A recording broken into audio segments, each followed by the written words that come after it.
signatures as we have.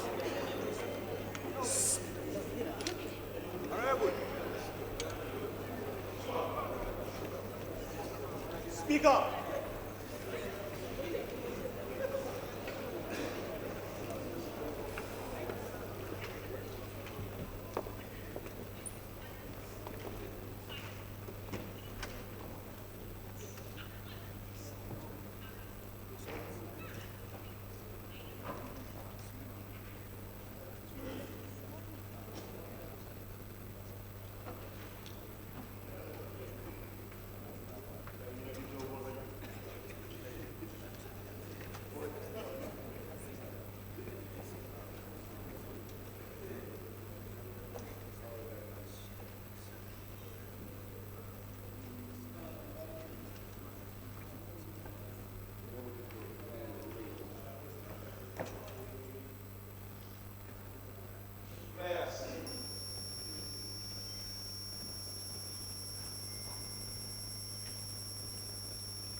Sami nga doon. Yung sami mo nyo, yun yung amat sa. Communications from India.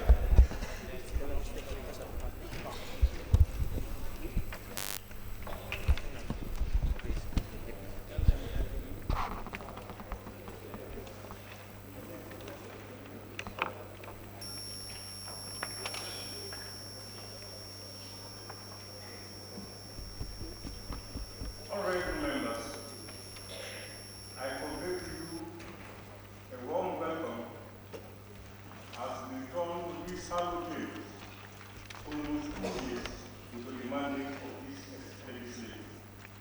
To commence yet another session of the Assembly since the adjournment of the previous ordinary session in December 2023. As we begin the first ordinary session of the 2024 legislative year, I express my profound gratitude to Allah subhanahu wa ta'ala, for our lives and for making it possible for us to interact again in the service of our dear country and people. I pray that Allah subhanahu wa ta'ala continues to guide us through this session and beyond. Honorable members, let me recognize the presence of His Excellency, the Vice President, today to attend to their respective scheduled businesses. I welcome you all to this assembly. Honorable members, we are also recognize your tremendous efforts and commitment to duty through your useful committee works in performing your oversight mandate. At this point, honorable members, I want to profoundly thank members for your unwavering services to this great country of ours. And to the clerk and staff of the National Assembly Service, thank you for the useful support and guidance throughout the process. I want to urge all of us to keep up the momentum or even do better. At this juncture, honorable members, I wish to thank His Excellency, the President of the Republic, President Malabo, and the government for convening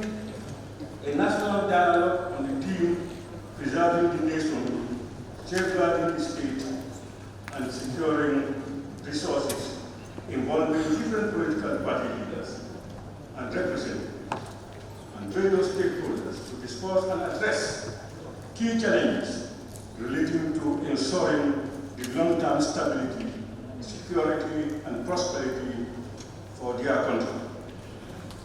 The dialogue focused on addressing strategies, policies, and actions aimed at achieving these overarching goals. It was an opportunity for collective action and collaboration aimed at addressing the pressing challenges and building a more resilient and prosperous future for our citizens. I want to thank each and every individual that has participated in the dialogue. Honorable members, we are at a crossroads. The recent proliferation and escalation of social delinquency surrounding a wide range of actions, from armed and gun robberies, rape, murder, missing children, and the use of specific illicit drugs called cruise, is alarming considering the severe impact on our coming generations.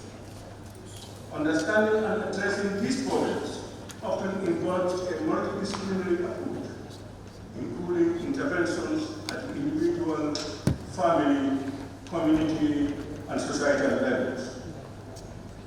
I want to implore that prevention strategies include, but not limited to, early childhood interventions, family counseling, education and monitoring programs, community outreach, including religious values and law enforcement efforts, focused on rehabilitation rather than solely punishment.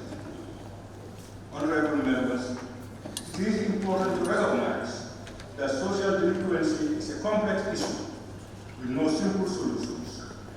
But with proactive efforts and support systems in place, it is possible to mitigate its impact and help individuals live fulfilling and productive lives. Honorable members, by way of an update to this August Assembly, the following acts were passed during the fourth ordinary session of the National Assembly in the 2023 legislative year.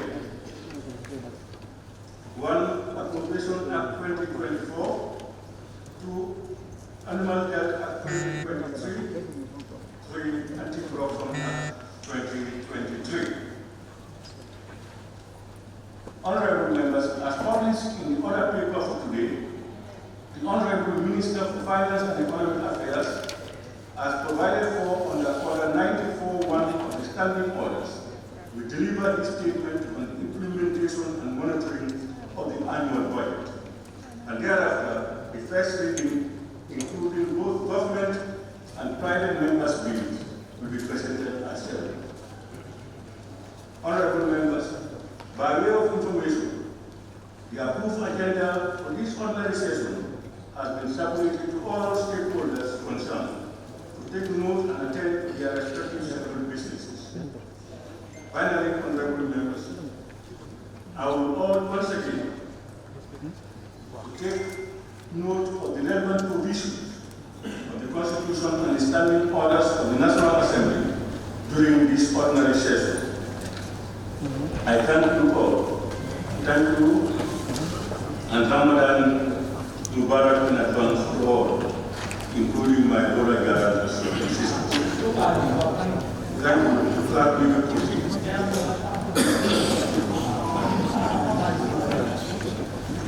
Correction and approval of the records of votes and proceedings of the National Assembly sitting of Thursday, 24th December 2023.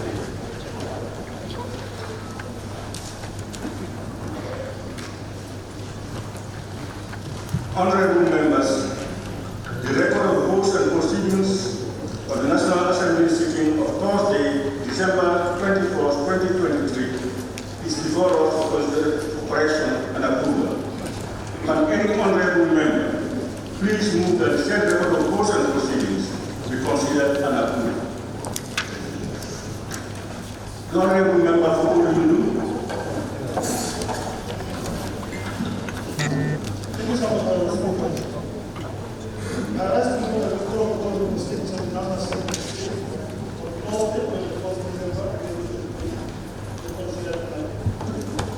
Honorable member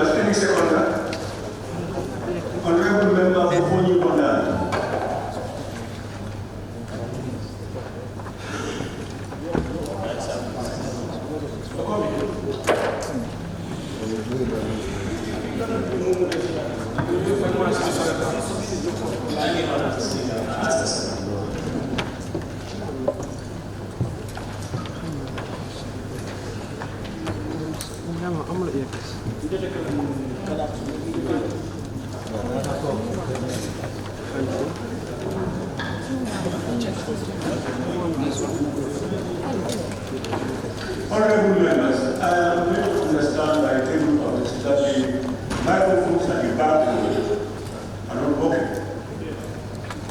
Very good. And while the technical team are working, if you want to participate, you can just move to the next mic in the front, in the row in front of you. Honorable member for Foni Bondali. It's already seconded. Honorable members, it has been moved and seconded that the record of votes and proceedings of the National Assembly sitting of Thursday, 21st December 2023 be considered and approved. Honorable members,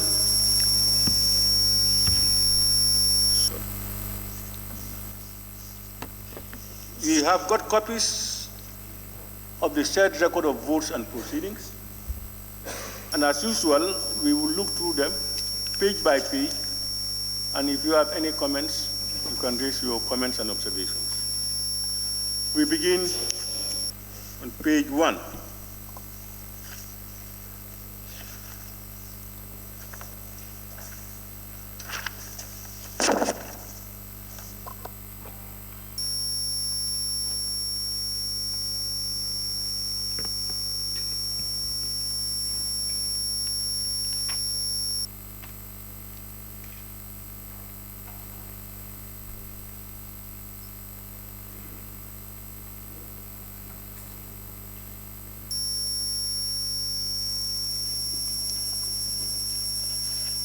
Honorable members, we move to page 2.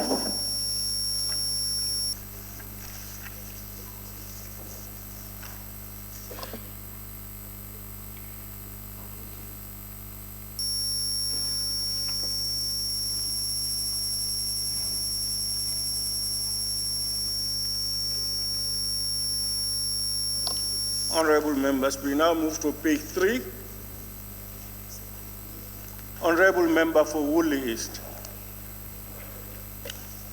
Thank you very much, Honorable Speaker. If you go to motions without notice, the second line, there's an Article D which is missing. It's just a bill entitled. They say we used the Article D there. You've seen it? Read that second line, please. The second line is saying move a motion for bill entitled. I say we put Article D there. The bill entitled. Honorable members, have you seen it? Motions without notice, order 53. Second line, moved a motion for the bill, THE, huh? Okay, noted.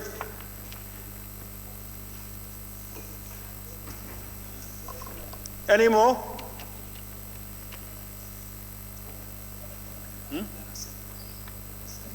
Jara Central. Thank you very much, Honorable Speaker. On page 3, the line that reads, the following members were absent with permission. That line should not end with a full stop, but rather a colon. And from there,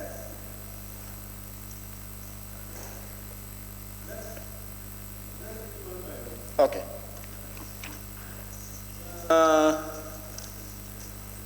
On top of number 49, the following members were absent with permission. You say what should be there? It should be colon instead of full stop.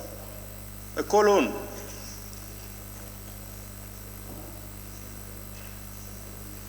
No, colon itself. Continue, Honorable Member. Then the next one, which reads, that's after number 2, correction and approval of the record of votes. Where it reads, the record of votes and proceedings as corrected was approved.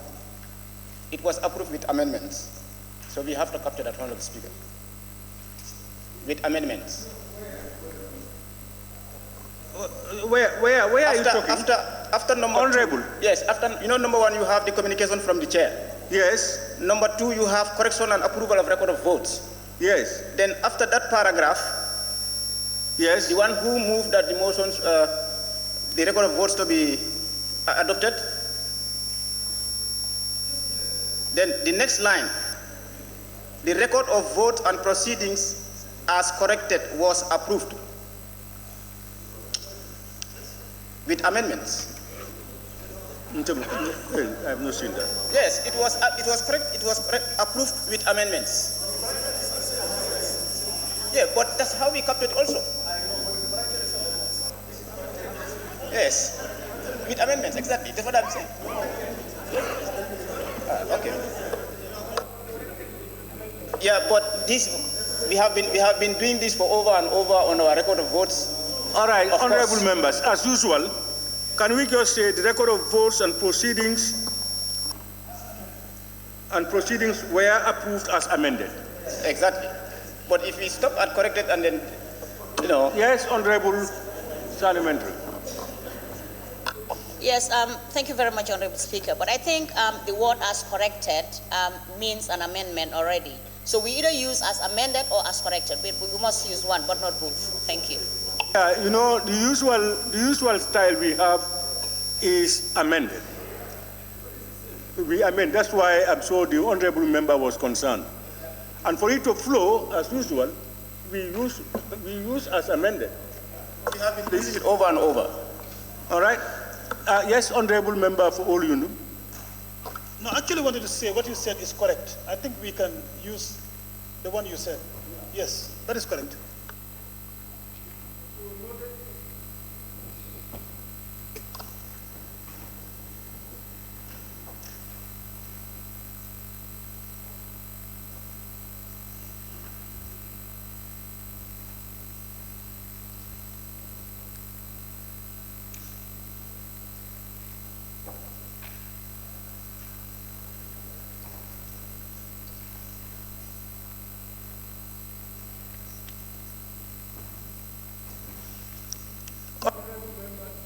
We can now move to page 4.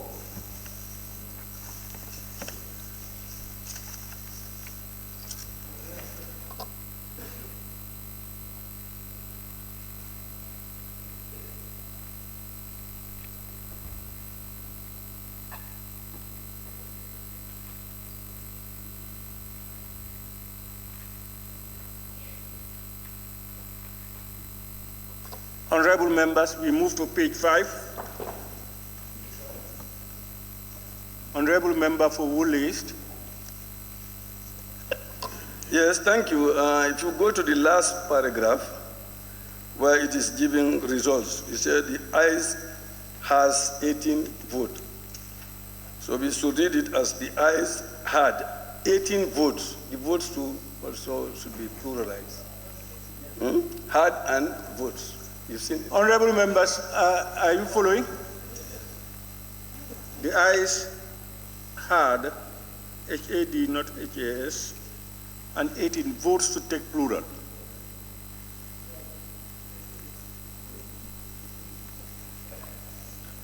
Any more on page 5? We now move to page 6.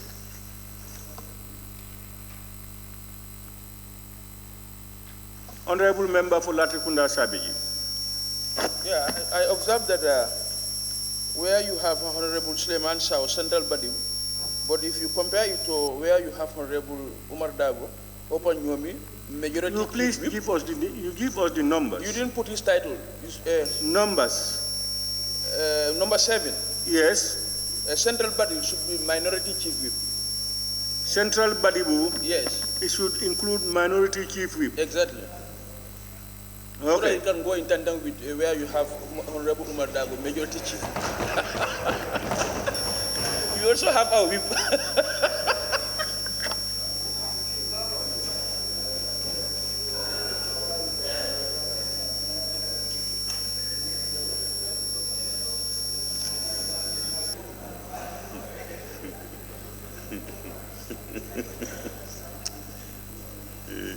Yes, honorable members, we now move to page 6.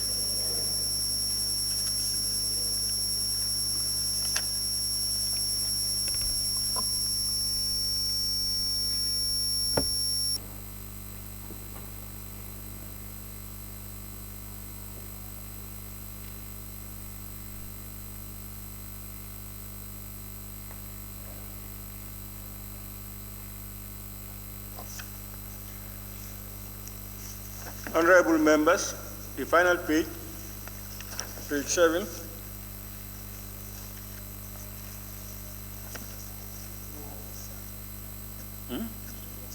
Honorable member for Lower Salu.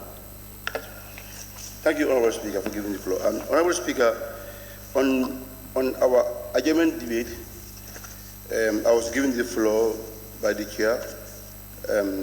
I have talked about issues there that was concerned by the Minister of Finance, this of Badia. And then when the minister come up and make a response, issues were not clear to me. And I was given the second chance to ask the issues, to make a clarity on the issues, but there was no communication on that regard.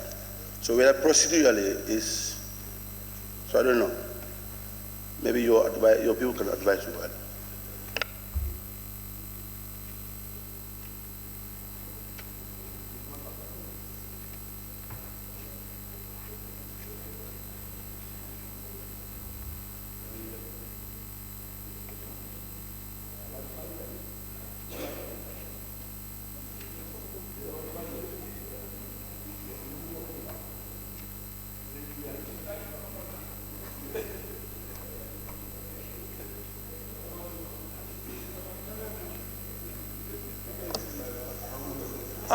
Honorable, I can remember vividly, but you know, this is a summary of the minutes. Remember, members are only allowed to do it once. We had to relax on the rules at the time, you know. This is just a summary of the proceeds and recordings of the sessions. So, honorable members, yes, Honorable Woolley East. So if you see look at number 2, Minister for Higher Education. Yes, the spelling of research.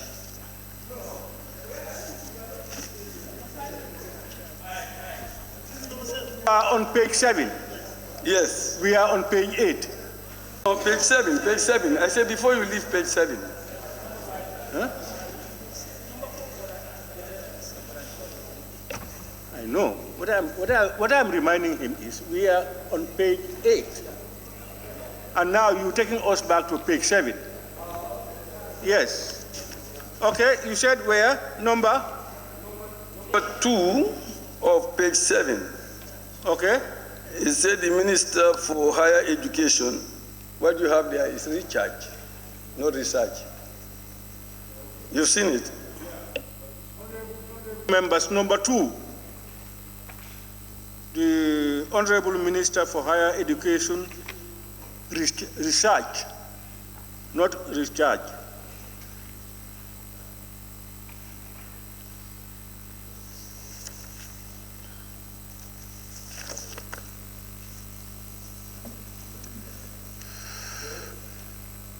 Yes, you have any more? Yes, Honorable Member for Woolly East. Yes, when you go to 11 as well, it's the Honorable Minister for Finance and Economic Affairs. It's not French, it's English. You've seen it?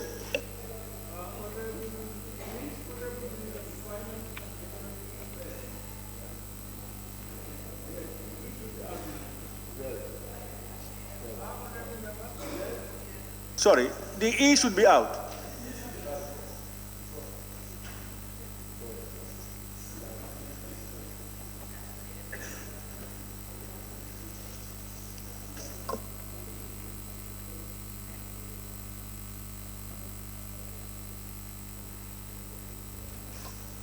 Honorable members, It has been moved and seconded that the record of votes and proceedings of the National Assembly sitting of Thursday, 21st December 2023 be approved with amendments. Those in favor, please say aye. Those not in favor, please say no. The ayes have it. I thank you all. Clerk, may we proceed? Statements by honorable ministers. Order 94-1, oral ministerial statement on the implementation and monitoring of the annual budget by the Honorable Minister for Finance and Economic Affairs. Honorable members, as per the provisions of Order 94-1 of the Standing Orders, the Vice President or a minister with responsibility of finance shall at least once during each session make an oral statement to the National Assembly on the implementation and monitoring of the annual budget. Accordingly, honorable members, the Honorable Minister for Finance and Economic Affairs is scheduled today to deliver his statement to the Assembly. May I now invite the Honorable Minister for Finance and Economic Affairs to take the podium and make his statement. Honorable Minister.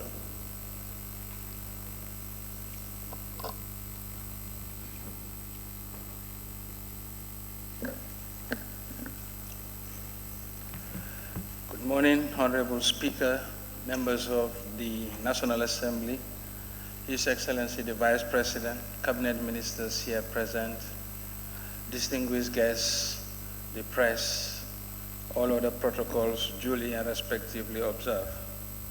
Honorable Speaker, I will present the update on the implementation of the 2023 fiscal year budget, and as follows. This brief provides an explanation of how the Gambia government Consolidated Revenue Fund has been managed and executed during the 2023 fiscal year. The brief highlights the key aspects of the budget, such as the revenue, expenses, and their variances.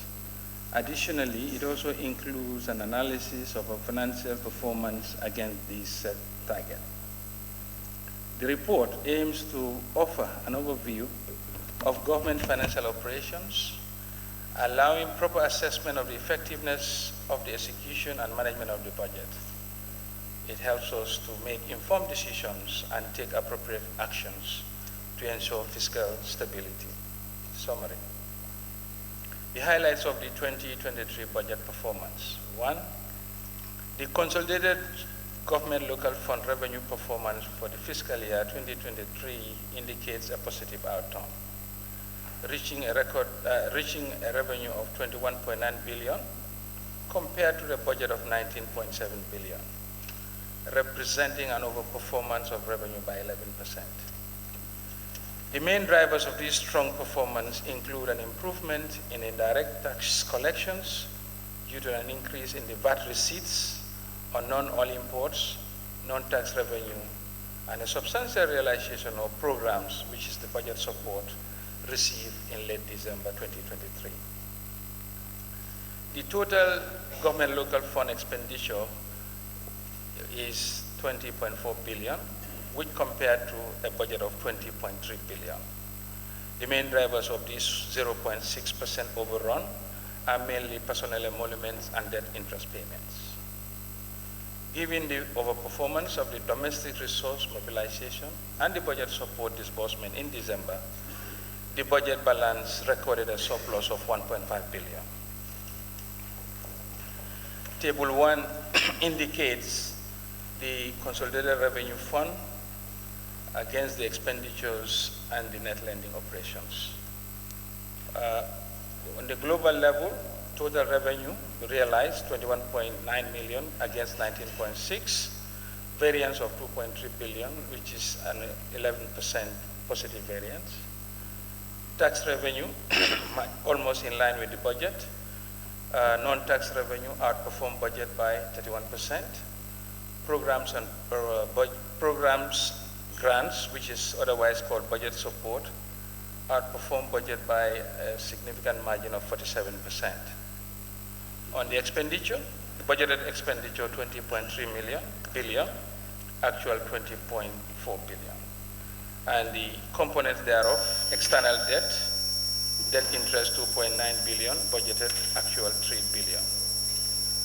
Other expenditures, total 17 billion against 17.44 billion real. Personnel cost, budgeted 6.1 billion, actual 6.8 billion. Other recurrent, 8.4 billion, budgeted, actual 8.3 billion. And the budgeted deficit as in the 2023 budget was 666 million, which against the actual outcome of 1.45 billion, resulting in a positive variance of 2.21 billion. Consolidated revenue fund. The table below analyzes the source of the revenue and their performance against their respective budget estimates. The domestic revenue performance for 2023 fiscal year indicates a very positive outturn, reaching 17.81 billion, compared to a budget of 16.89 billion, representing an overperformance of 5%.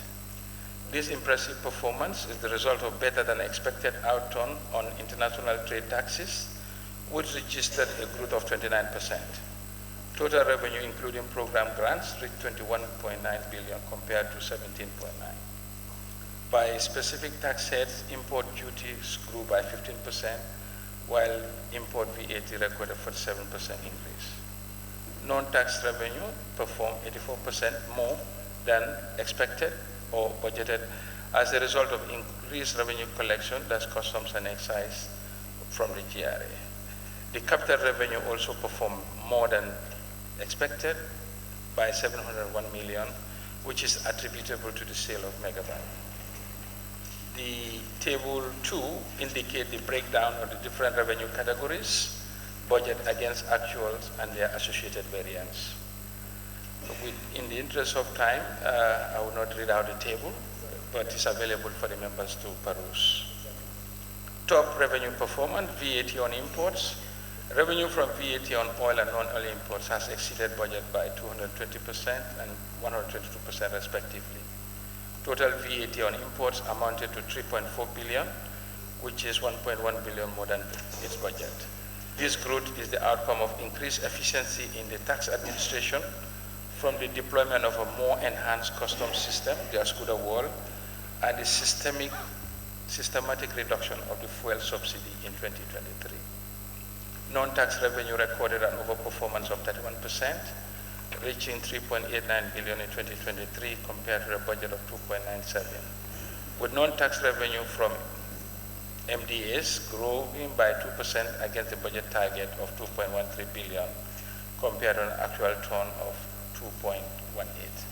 Non-tax revenue from GRA grew by 104%, reaching 1.72 billion against a budget of 841 million. This growth is on account of impressive performance on customs, processing fees, and fuel levy. Program grants, this is budget support. This has exceeded the budgeted amount by 48%. Attributable to the good performance is the December disbursement of all the partners of the budget support, amounting to 4 billion from the various development partners.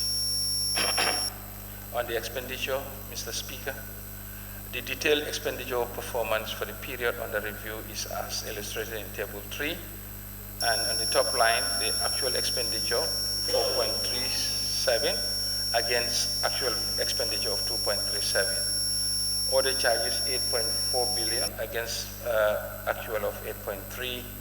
Interest expense, 2.9 against 3.02. And the capital expenditure, 2.5 against 2.22. The overall expenditure amount to 20.4 billion, which is beyond the budget for just by 0.6%. It should be noted that while we were able to constrain discretionary expenditure within budgets, statutory expenditures such as personnel emolument, interest payment exceeded the annual budget due to unexpected increase in both the wage levels and interest payments by 12 and 4% respectively. It should be noted that the interest rates during the year were hiked by the central bank, and that caused the cost of domestic borrowing more elevated than was budgeted. The overall expenditure in PE can be attributed mainly to the Ministries of Basic Education, 470 million, Foreign Affairs, 320 million, Interior, 83 million, and Health, 81 million. Expenditure on other charges was judiciously managed within their budgets with an execution rate of 99%. Expenditure on debt interest exceeded its annual budget by 4% due to a 10% increase in the domestic interest payment. The short-term nature of the domestic portfolio has exposed it to the interest rate hikes. Capital expenditure was lower than budgeted by 11%. Budget deficit of financing. Although a gross deficit of 666 million was budgeted, a surplus of 1.5 billion was realized, and this surplus mainly came in December due to the realization of the budget support. We received more budget support than was otherwise budgeted. Honorable Speaker, in conclusion, we said that the budget implementation during the year was prudent.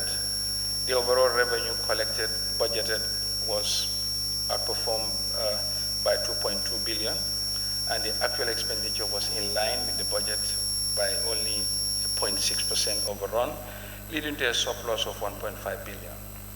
Since our media report, during which we reported that the budget supports were not realized, efforts were exerted to ensure that all the prior actions associated with the budget support were implemented so as to realize the budget support. And these milestones were realized, and the budget support came in the last 2 weeks of December. Fiscal measures will be instituted to support prudent budget implementation while making the much needed expenditure to support growth. With that, I submit, Mr. Speaker. Thank you. Thank you very much, Honorable Minister. Honorable members,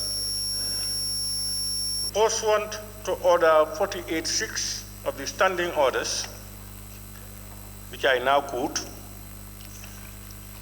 after the statement has been delivered in the Assembly, a period of questions on this statement, which shall last no more than 1 hour, may then ensue. The Speaker shall determine the period taking into consideration the content of the statement, the number of members wishing to ask questions, and the pressure of other businesses. Honorable members, may I now invite honorable members to ask questions relating to the minister's statement, bearing in mind that we have only 1 hour allocated for this period.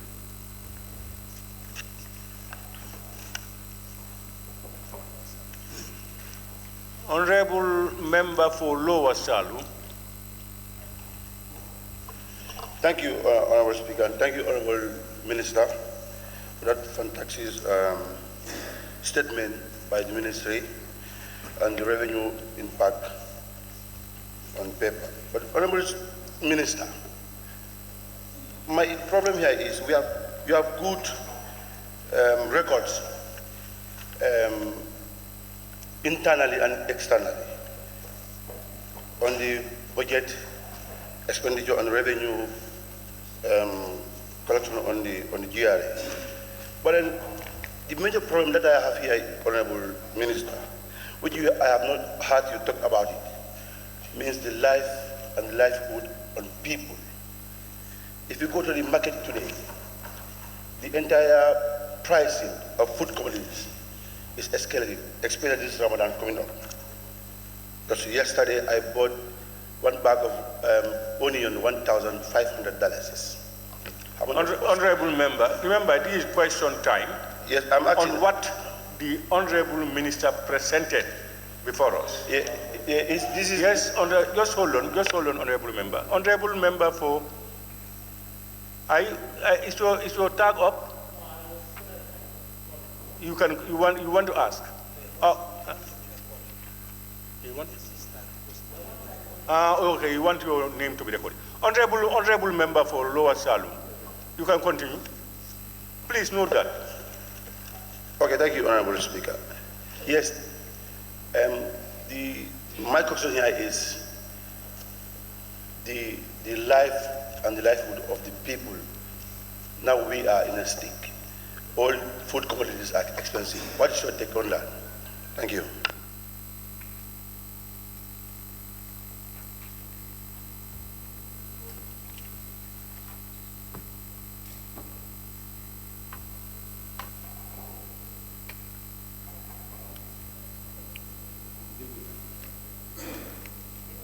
Can I come in?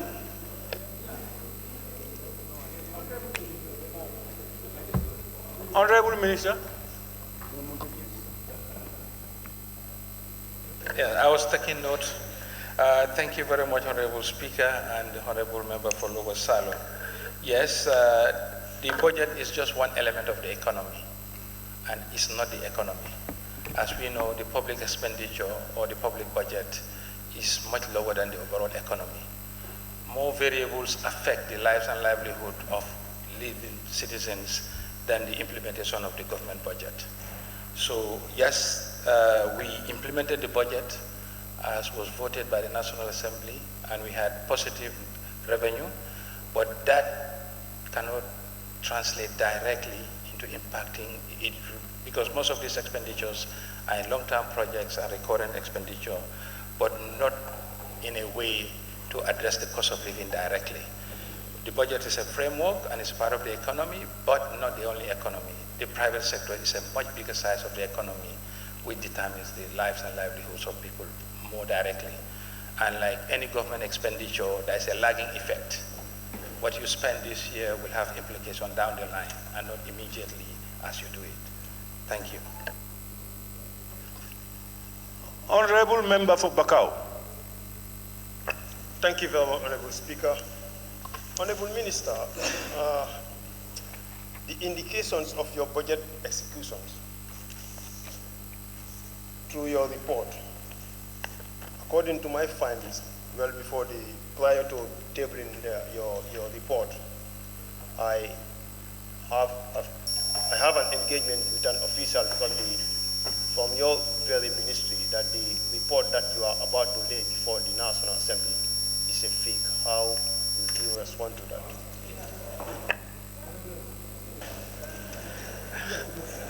Well, I think... Honorable, you don't make outside allegations and put them as questions, especially when you cannot substantiate it. Please. Honorable Speaker, I'm trying to compare my findings with the report. Yeah. According to the execution of your report, during the bilateral before the budget execution, we are made to understand that the execution is normally not done in the right way. What's going to be your comment on that? Honorable Member, are you using your microphone? On. It's on. I think, Honorable Speaker, the Honorable Member for Bakau has every right to his... Honorable Chair, may I observe, please? But for Bakau, are you ready? Yes. Honorable Minister, please. Yes. I think the Honorable Member for Bakau has every right to his opinion, which I respect. But the numbers which they are present are from government accounts. And I don't think I have any interest or benefit to come and lie or present a misleading information before the National Assembly. It is unhonorable to do so. And when we talk about budget execution, we are reporting on totals. What you could have had maybe would be like certain allocations not going to certain sectors. That is at a very micro level in budget implementation. I think that's how a budget is done. And the bilateral you talk about predates the budget approval. Bilateral happens before a budget is approved. And discussions at the bilateral cannot determine how a budget is implemented. I think the Accountant General, the government accounts and the financial statement of this 2023 year will be presented, which will give how government expenditures and revenue have performed. And we can even back of the envelope calculation know what has happened. side, we budgeted 20 million budget support from the World Bank. We received 40 million. We didn't budget for the sale of Mega Bank. We realized the sale of Mega Bank. And on the expenditure side, in fact, all the expenditure ceilings were exhausted. And that's why you have an outturn of 0.6%, which is how the budget actually went. My team and the systems at the Ministry of Finance has no intention, but I think if a honorable member is saying he has information that this information is fake, we would very much as a ministry like to have that information source and we can do the verification. Thank you.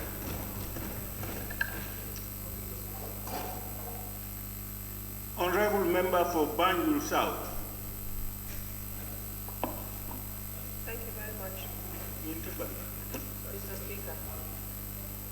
Mr. Speaker, my question goes back to the Banjul South. My question. Huh?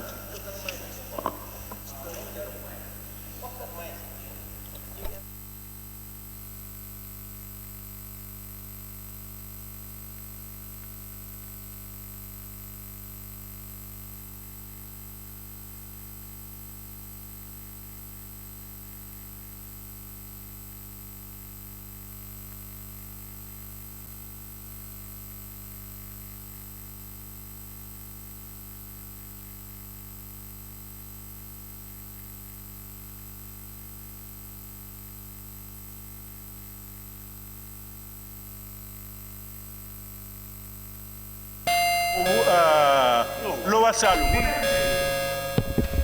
What I'm saying is, the interpreter of the Deputy Speaker says, if this mic is on, you will not get us. You understand? The mic doesn't belong to this National Assembly chamber. It belongs to these media personnel. Mr. Speaker, my question goes to the interest on domestic debt burden.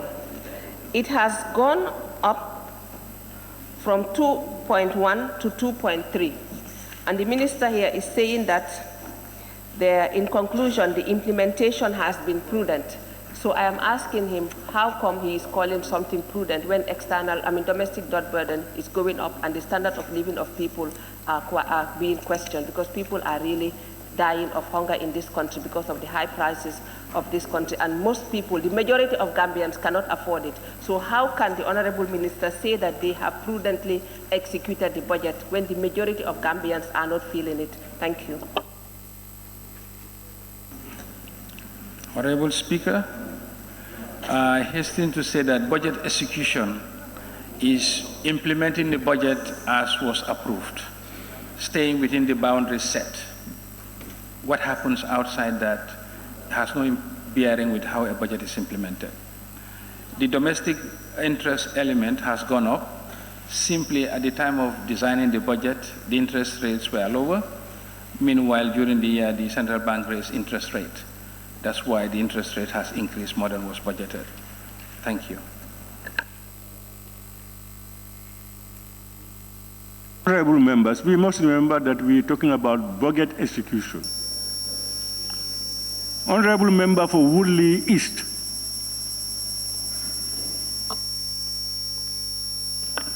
Thank you very much, Honorable Speaker. Honorable Speaker, the Honorable Minister mentioned that during this period, we had budget surplus. And he said that we have budget surplus because of budget support. Can you please help us to understand from which sources do we have this support and exactly how much is that? Thank you very much, Honorable Speaker. This is very true. When we report to this August Assembly in the half of the year, we reported that no budget support was received due to the prior actions not being fulfilled. But the prior actions were implemented, and when we received the budget support, we issued a press release from the ministry. This press release can be found on the website of the ministry, but off the cuff, I can say we received the following. From the World Bank, the budget was 20 million. We received $60 million from the World Bank. broken down as follows. 40 million immediate disbursement in this current fiscal year, another 20 million as a CAT contingency budget support in the next 3 years. That means in the next 3 years, if there is any catastrophe or disaster, we don't have to go through any process. World Bank will disburse $20 million immediately. Then we had also a budget support from the African Development Bank, which was $7.5 million. We also had budget support from the EU, which was $13 million. And we have budget support from the Agence Française de Développement, which was 2 million euros. These were the budget supports, but the specific details, when we received the budget support, we issued a press release. That press release was posted on the ministry's website, and I think it's still there. But off the cuff, these are the budget support we received. And why it's positive? Because what we budgeted for budget support was lower than what we actually received. And why we received more? Because we went to the World Bank to explain to them the challenges in the rising cost of living and other government expenditures. As a result, the World Bank considered, because certain elements were there which we had to implement. For example, there were certain expenditures to affect the project-affected persons, the groundnut subsidy, the fertilizer subsidies, which were more than what we had expected. So that's where this additional budget support were justified on, and that's why we received more budget support than we expected, and we reported accordingly. Thank you. Thank you. And I invite the honorable nominated member, Honorable Keba Lamfufana. Thank you, Honorable Speaker. Honorable Speaker, my question will be directed at the timing of the receipt of the budget support. The Honorable Minister did indicate that the budget support did come late, in fact 2 weeks before the end of the year, and the budget execution was for 12 months. So can the Honorable Minister tell this August Assembly whether the late receipt of the budget support did affect in any way government operations, and if so, how? Thank you. Yes, thank you, Honorable Speaker, and thanks for the Honorable nominated member. Yes. We received the budget support in the last 2 weeks of December, following the fulfillment of the prior actions. And prior to the receipt of the budget support, it was very challenging to implement the budget because expenditures were constrained to ensure that, because if you spend more than you collect, what you do is you borrow more than you expect. And as such, it has a concomitant impact on your interest borrowing and your interest costs. So as a part of the macroeconomic management, we have an overarching target of net domestic borrowing at any one time, which is set. So we had to manage within that ceiling before the budget support came. And this has made significant pressures on the implementation because certain payments like IPCs to certain contractors had to be withheld because no revenue was there to support those expenditures. But as the budget support came in the last week of December, these were paid, and most of these payments flowed through. That's why the surplus you have seen at the end of the year flowed through to the first month of the year in January, when those funds were used to settle most of those IPCs. Thank you. Thank you very much. I now invite the honorable member for Kiang West.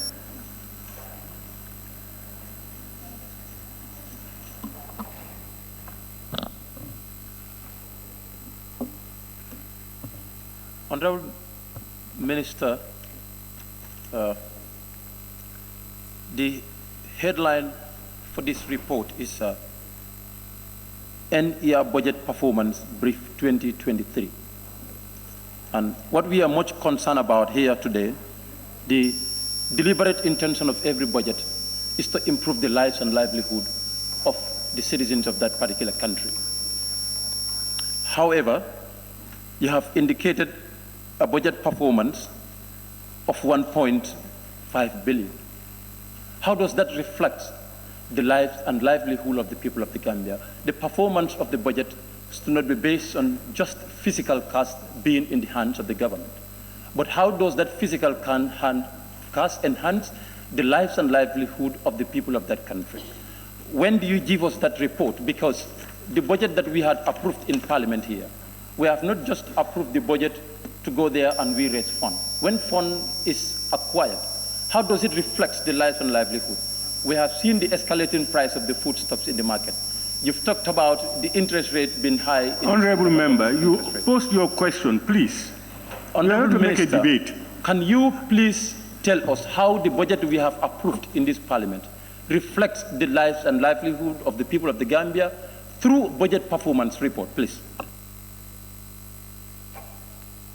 Speaker, I thank the honourable member for Kiang West. I think the answer lies in the budget itself. That's how the allocation is. You have capital expenditure, which goes into capital expenditure of roads. Expenditures of that are not immediate. You have personnel emoluments. People have been paid salaries. And if it were not budgeted, that would not have happened. There is, we also have debt interest. Those are permanent or obligations on behalf of the government, and that had to be made. So this is, like I explained, the budget is an element of the economy, but not the economy. And any fiscal expenditure has what they call a time lag effect. What we are spending in the area of health, education, and infrastructure are not going to be translated into the everyday commodity prices. But these are necessary expenditures that have to be made to sustain and build the capital formation of the state. And the long-term effect will be felt years down the line. That's how a budget is implemented, and that was what was approved. Thank you. Thank you very much. And I invite the honorable member for Sabak Sanjal.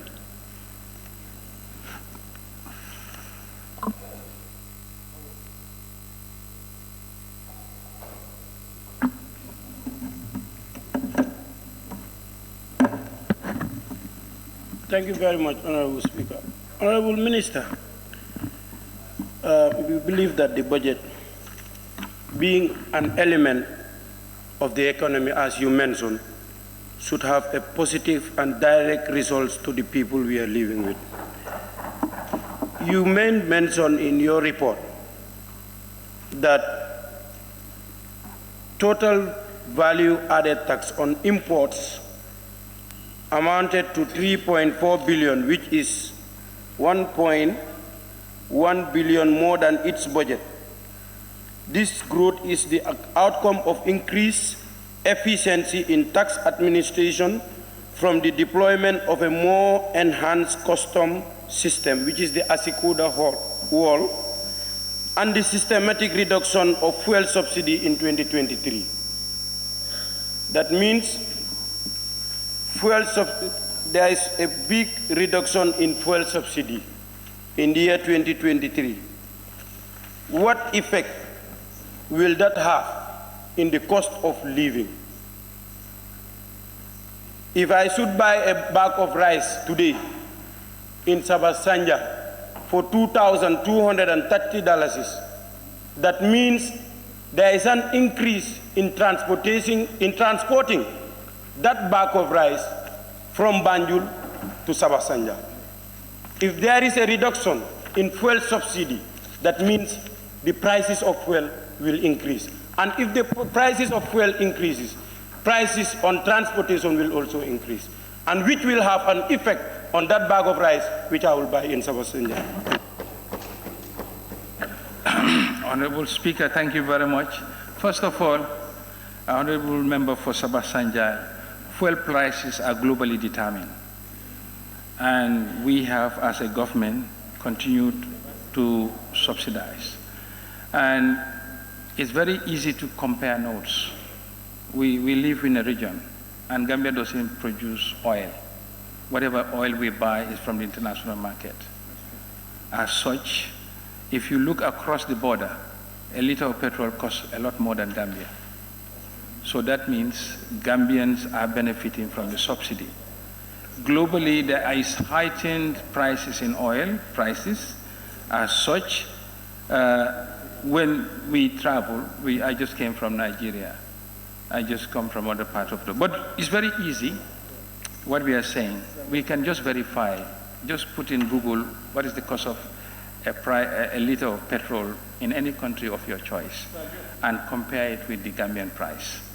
So prior years, last 2022, we subsidized fuel prices to the tune of $1.2 billion. But we all know fuel subsidy is not the best utilization of resources, and it's not sustainable. As such, the reduction in that is why we have been able to fund capital expenditure. That's why we have been able to spend the recurrent expenditure. That's why we've been able to spend in essential service like education and health. So the implementation of the budget, as I continue to emphasize, is not the only side aspect of the economy. And when you talk about price of rice, the only determinant of price of rice is not fuel, transportation cost. You have the import cost of rice. You have the foreign exchange. There are so many variables that affected rice. And as we know, even in the global market, the fact that a bag of rice has gone up in the Gambia here doesn't mean that it is lack of government support that has resulted in that. In the region, I think we can still compare. I think a bag of rice in Gambia is cheaper than in the comparables in the region. And more importantly, the source price, the price of rice at source market has gone up. Exchange rate, the dollar we all know has depreciated against the dollar. And when you add all these variables, ultimately we expect an increase in the price of domestic goods. This is my explanation, Honorable Minister. Thank you. I now invite the Honorable Member for Upper Fuladu West. Thank you, Honorable Speaker. Thank you so much. Honorable Minister, the question that I just want to ask you is pertaining to the budget support. Because in your narration, you have highlighted that we received budget support of 4 billion, that is late December. Now, I just want you to inform this August Assembly why the delays for that budget support received. Thank you, Honorable Speaker. In my half-year presentation of budget execution, I informed this August House that every budget support has what they call prior actions, that actions that must be executed for the budget support to become effective. Those prior actions were not implemented on time. That's why the delay happened. And this delay is jointly. Some of the delays were with the partners, some were with the government, some were with the agencies. And that's why it was received late December when the prior actions were realized.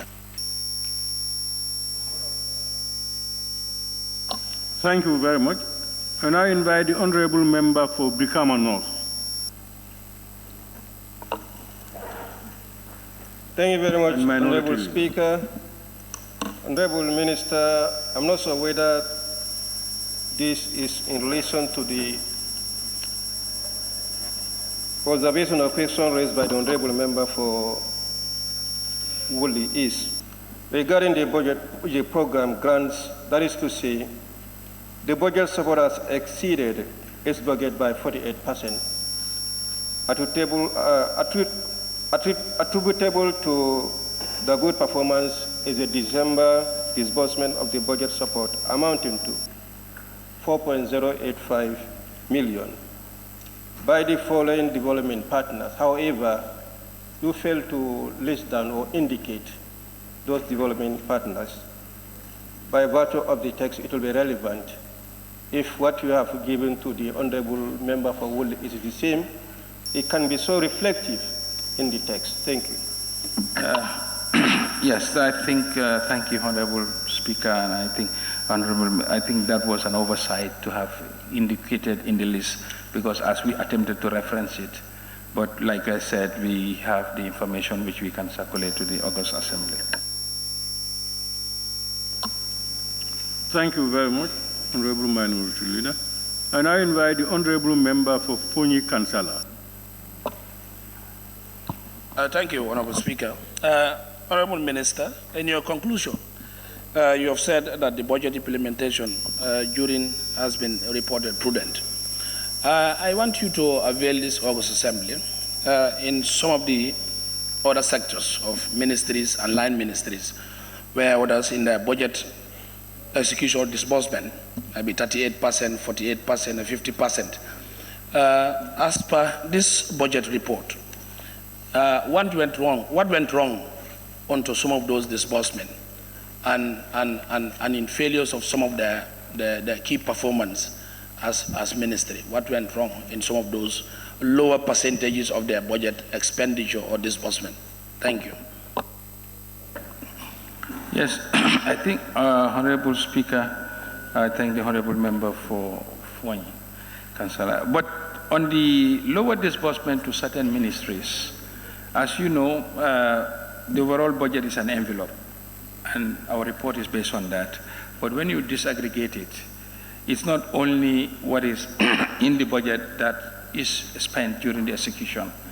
We had certain expenditures, like I have mentioned, on the fertilizer subsidy, on the groundnut subsidy, on the payment to the project affected persons that were even larger than was in the budget. As a result of those over expenditures, certain natural directorates or agencies were not able to spend. Because what must have happened, well, what has happened is that in the course of the implementation, there were limited funds until the very last end of the year when these large ticket items were paid. So as such, keeping in conformity with the net domestic borrowing target ceiling, the sectors could not be, because every month the execution of the budget is as follows. We'll look at all the revenues collected for the month and look at the expenditures for that month. And the difference will go onto the borrowing. We ensure that the borrowing cannot go to a level where the net domestic borrowing requirement will be overshoot. So those are the implementation. So for every under allocation to a sector, you'll have elements of the budget where there were over expenditures more than was budgeted. Thank you. Thank you. I now invite the Honorable Member for Central Badibu. Thank you, Honorable Speaker. Honorable Minister, by looking at the report, I can see to read is more of self-praises. Impressive, positive. But in the actual sense, what do you call as positive outcome when you have, you said it's reaching 21.9 billion compared to a budget of 19.7 billion, representing an overperformance of 11%. Do you call this thing as positive outcome? And if you come to this page 2, consolidated revenue 2, you said the table below analyzed the sources of revenue, their performance against their respective budget estimate. Domestic revenue performance for 2020 fiscal year indicate a very impressive outturn, reaching 17.81 billion compared to a budget of 16.89 billion. What is the difference? Difference of 0.92? If that is the case, explain. I don't know, I'm not an economist, but we need to be schooled. Honorable Speaker, if you come to the last part that I want to intervene to, under the PS. Honorable, as usual, you know better. You know, you only have one question to ask. We have a lot of members. I am giving you only one question each member.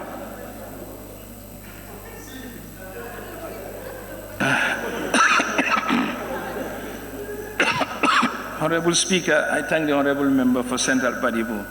But in budget reporting, you have three levels. If you perform less than budget, you say underperformance.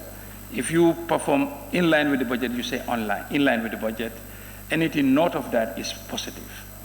And on the revenue side, we have budgeted 16.89 billion, and the outcome was 17.8 billion, which is an outperformance of 5%. In this current environment, for you to collect more revenue than your budget, I think it's a plus. And we do not have, that's how a budget is analyzed, 3 levels. In line, budget to budget. If you budget 10, you spend 10, you say you are in line. You budget 10, you spend 11, you say you are offline. You budget 10, you know, any positive, that's how it's explained. So basically, on the revenue side, basically, let me just keep the discussion on the revenue side. When you budgeted a revenue of 10, and you realize 10, you say, I implemented the budget in line with what was budgeted. When you realize 8, you said, my implementation fell short of what was budgeted by 2. When you have 12, you said, I have outperformed more than what was budgeted by that 2. That's the simple layman description.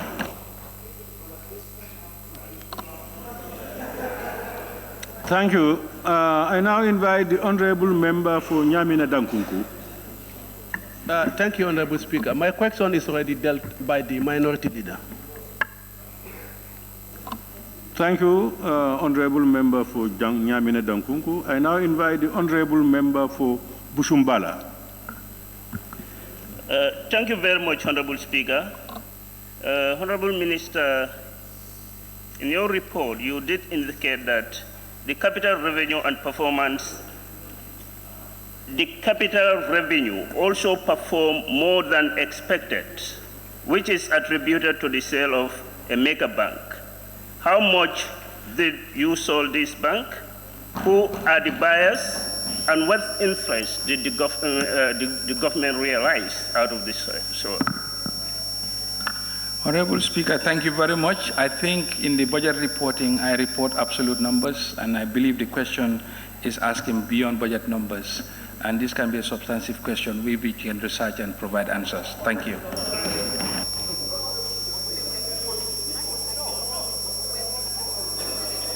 I'm not a working dictionary to be working with numbers in my head. Honorable members, what Honorable Minister would do is to furnish the office of the clerk with the details of the questions. Honorable Member for Kantora and Majority Leader. Thank you very much, Honorable Speaker. Honorable Minister, you did mention on the issue of high interest payment as a result of increase in interest rate in the central bank. And I want to ask you a question: what are the factors that are affected the increase of interest rates in the bank, and what are some of the things that we could do to make sure that interests are bring back to a barest minimum, so make sure that at least the indigents or the civilians will have access to Foni. Thank you. Thank you, Honorable Speaker and Honorable Member for Kantora. You see, interest rates are determined based on the monetary policy, and the number one tool to use to fight inflation is interest rates. When inflation is on the horizon, the first tool to deploy by any central bank is to raise interest rates. And this interest rate is to dampen demand to ensure that the inflation or the velocity of economic transaction will be reduced by the higher cost of borrowing so as to keep the inflation down. Generally, we have what we call cost-push inflation, driven mainly by external factors, and those factors are the higher import prices of essential commodities and most of what we consume in country.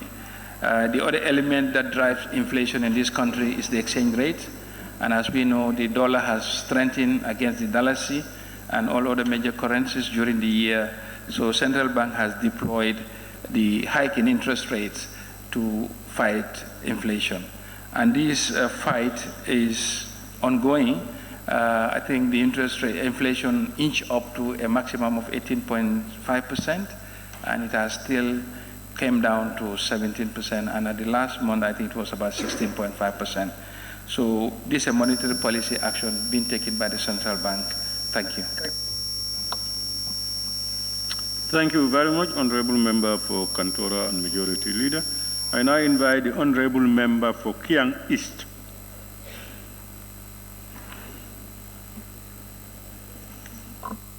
Thank you, Honorable Speaker. Honorable Speaker, my attention is drawn to the last sentence of the last paragraph under Table 3. The document is not numbered, so right below Table 3, the sentence reads, the overall expenditure in personal emoluments can be attributed mainly to Ministry of Basic Education, 470 million, Ministry of Foreign Affairs, 320 million, Ministry of Interior, 83 million, and the Ministry of Health, 81 million. And if my calculation is right, this amounts to $531 million. Now my question is, has there been a surge in employment or in the personal emoluments that are paid to employees of the government? Thank you. Yes, thank you, Honorable Member and Honorable Speaker. Yes, indeed, these ministries identified here had, particularly for education, had increased employment, more staff, and for foreign affairs, it's mainly driven by the exchange rate, because as you know, the Gambian foreign missions are paid in international currencies, and a multiplier is used, so when the dalasi depreciates, the associated dalasi cost of their emoluments goes up. So the other elements like Ministry of Interior, Ministry of Health and Education were mainly increase in the personal emolument from substantive entities where more staff were hired. Thank you. Thank you very much, Honorable Member for Kiang East. I now invite the Honorable Member for Sani Mentoring.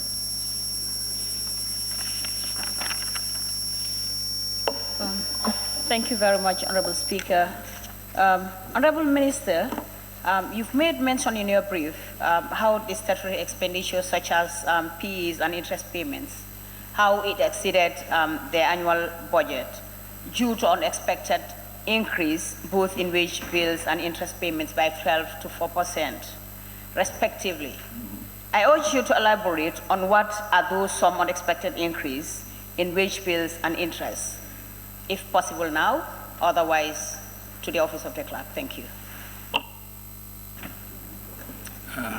Honorable Speaker, I think I have explained why the interest rate has gone up, the interest cost, which that brought in interest expense, simply because of the rise in interest rate and also the debt levels.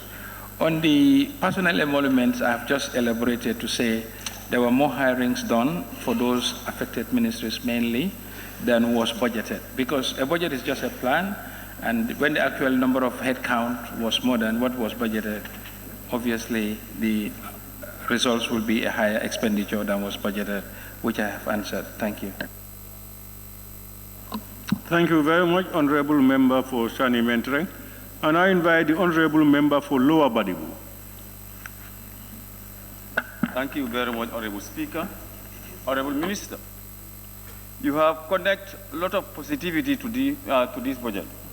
My question to you is, how would you gauge the performance of this budget on the life and livelihood of the people, especially the ordinary Gambians? Thank you.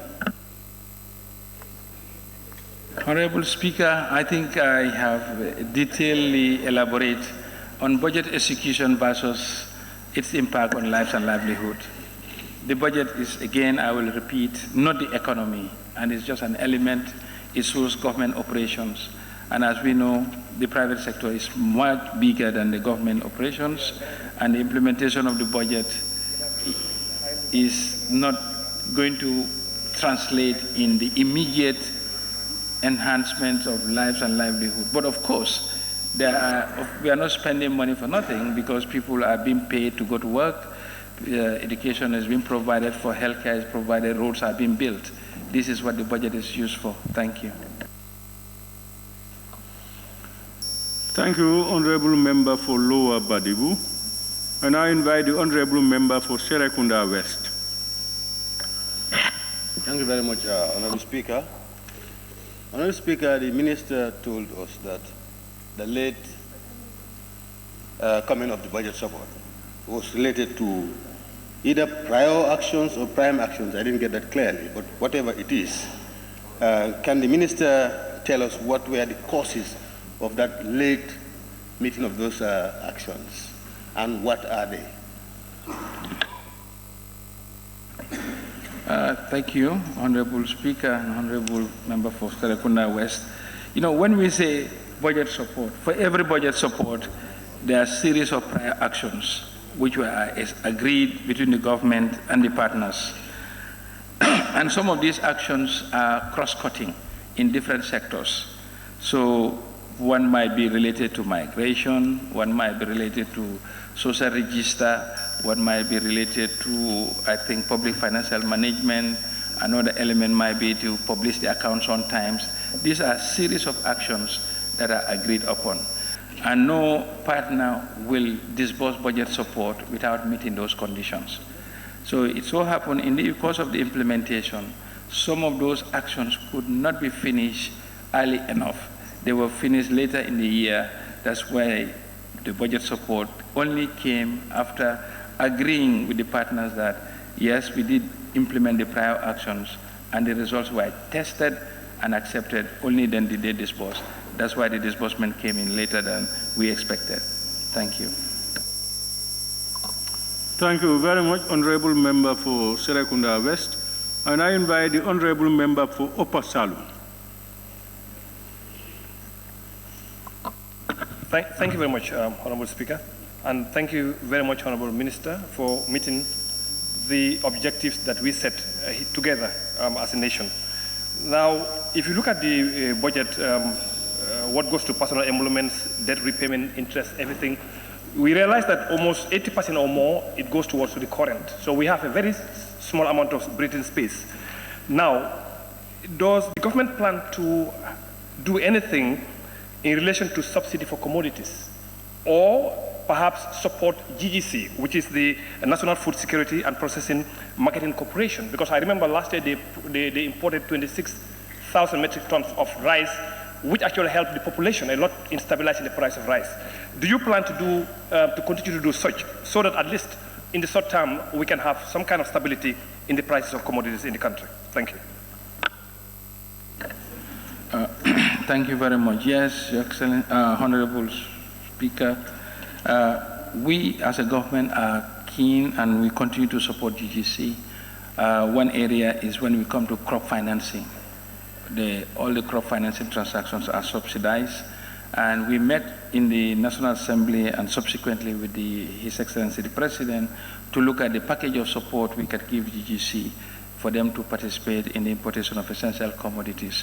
As we speak, we have put GGC in contact with the West African Bank for Development, West African Development, EBID, for them to provide them financing facilities for them to participate in the importation of essential commodities.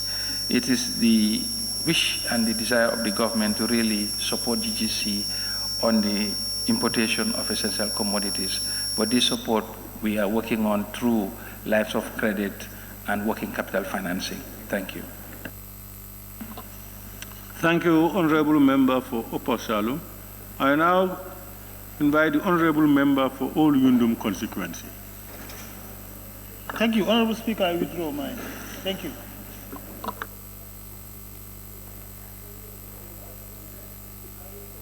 You withdraw?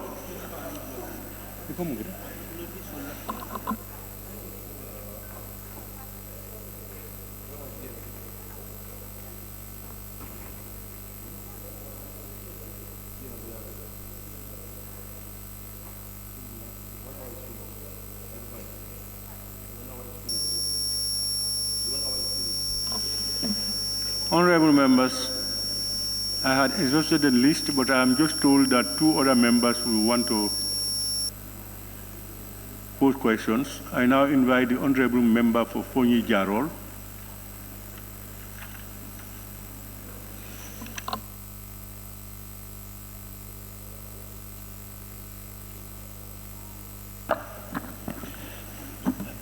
Thank you very much, Honorable Speaker. Thank you, Honorable Minister.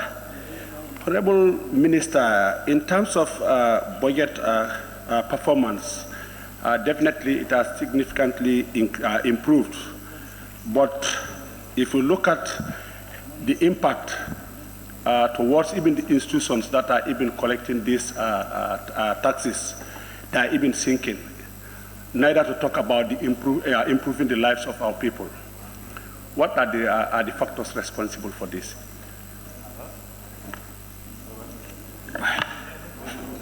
Honorable Speaker, from a vantage point of the Ministry of Finance, our role is to implement the budget as was approved. The concomitant impact on the institutions, we do not measure ourselves. So I don't know what the Honorable Speaker means by the institutions are sinking, but what we go by what was approved. We try to raise the resources as was approved. We try to maintain the expenditures within the ceilings approved at the global level. So that is what our remit is as a Ministry of Finance. But the concomitant impact on how those institutions are doing is a result of monitoring and evaluation, which is not within our purview. Thank you. Thank you very much. I now invite the Honorable Member for Basse. Thank you, Honorable Speaker. Honorable Minister, second to last page of your document, program grants, budget support have exceeded its budget by 48%, attributes to the good performance it is in December, disbursement of budget support. Looking at this statement, does it address the underfunding or under budget of ministries or institutions? Because it is an outcry. Always, most of the institutions or ministries will say they are underfunded and they cannot implement some of their activities or their programs, especially even their PEs. So, thank you. Thank you, Honorable Speaker. Yes, thank you, Honorable Speaker. Yes, indeed, the late receipt of the budget support put a lot of constraint on sectors prior to realizing this, because we were not sure when they would land, and we had to keep our expenditure within the ceilings, as such the constraints were there on the sectors. That is why when the funds came in, we could not spend all of them. They had to go through, because all the budget envelopes were exhausted, to the next year. But late receipt definitely implemented the smooth allocation during the year of the various sectors which were constrained because of non-availability of funds. Even some IPCs were delayed because the budget support was not forthcoming on time. Thank you. Thank you very much, Honorable Members. Honorable Minister, we thank you for a well-delivered statement, and of course for responding to and answering to questions posed by honorable members. And honorable members, I thank all of you for your questions, and those of you for listening. I will release the Honorable Minister. And Clerk, can we move now to the next order paper? Bills. Order 65, first reading. The National Social Protection Bill 2023 by His Excellency the Vice President of the Republic. Honorable members, in accordance with Order 65, only the first reading of the National Social Protection Bill 2023 will be done today. Therefore, I will now invite His Excellency the Vice President, the person in charge of the bill, to hand over a copy of the bill to the Clerk of the National Assembly, who will read aloud the short title, whereupon the bill shall be deemed to have been read a fourth time. Honorable Vice President.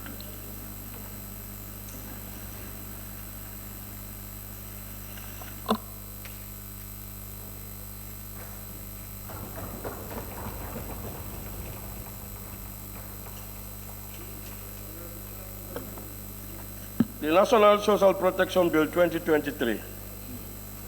Honorable members, the bill has been read a fourth time.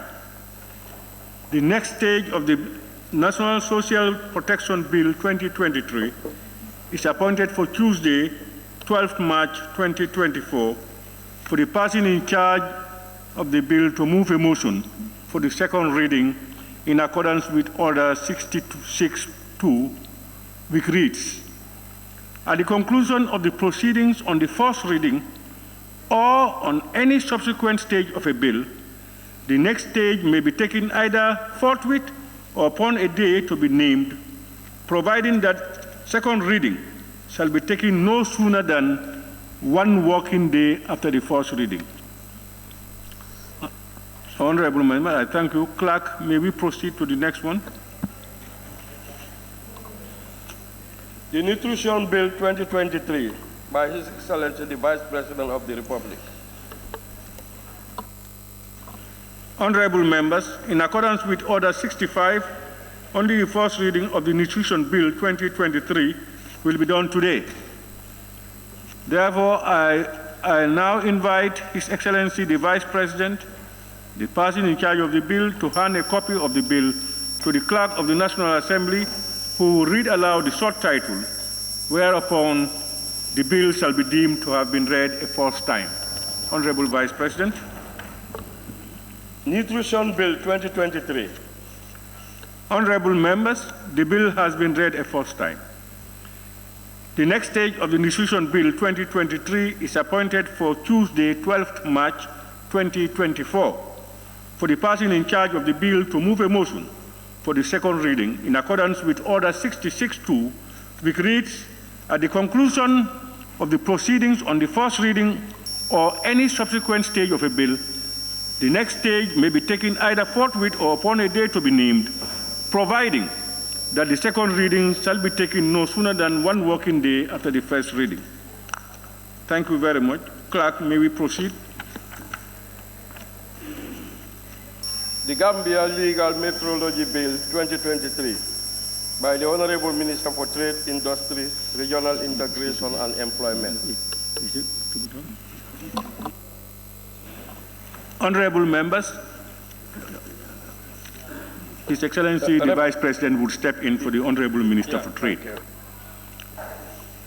Honorable members, in accordance with Order 65, only the first reading of the Gambia Legal Metrology Bill 2023 will be done today. Therefore, I now invite the Honorable Vice President, who is stepping in for the Honorable Minister for Trade, Industry, Regional Integration and Employment, to hand over a copy of the bill to the Clerk of the National Assembly, who will read aloud the short title, whereupon the bill shall be deemed to have been read a first time. The Vice President. The Gambia Legal Metrology Bill 2024. Honorable members, the bill has been read a first time. The next stage of the bill of the Gambia Legal Metrology Bill 2023 is appointed for Monday, 18th March 2024, for the person in charge of the bill to move a motion for the second reading in accordance with Order 66-2, which reads, at the conclusion of the proceedings on the first reading or any subsequent stage of a bill, the next stage may be taken either forthwith or upon a day to be named, providing that the second reading shall be taken no sooner than 1 working day after the first reading. Thank you very much. Clerk, may we proceed? Cybercrime Bill 2023 by the Honorable Minister for Communication and Digital Economy. Honorable members, in accordance with Order 65, only the first reading of the Cybercrime Bill 2023 will be done today. Therefore, I now invite the Honorable Minister for Transport, Works and Infrastructure, stepping in for the Honorable Minister for Communication and Digital Economy, who is the person in charge of the bill, to hand over a copy of the bill to the Clerk of the National Assembly, who will read aloud the short title, whereupon the bill shall have been deemed to have been read a first time. Clerk. Cybercrime Bill 2023. Honorable members, the bill has been read a first time.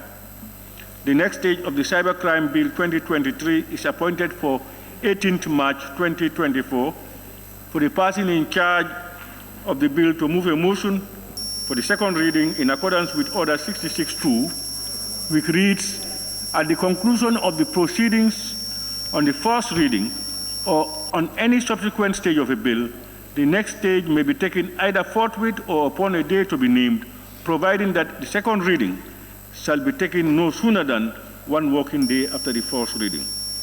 Thank you very much. Clerk, may we proceed? Women Amendment Bill 2024 by Honorable Almameh Gibba, member for Foni, Kansala.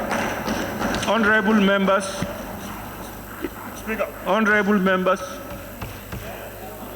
Honorable members, in accordance with Order 65, only the first reading of the Women Amendment Bill 2024 will be done today. Yes? Who is calling? Yes, Oba Fuladu.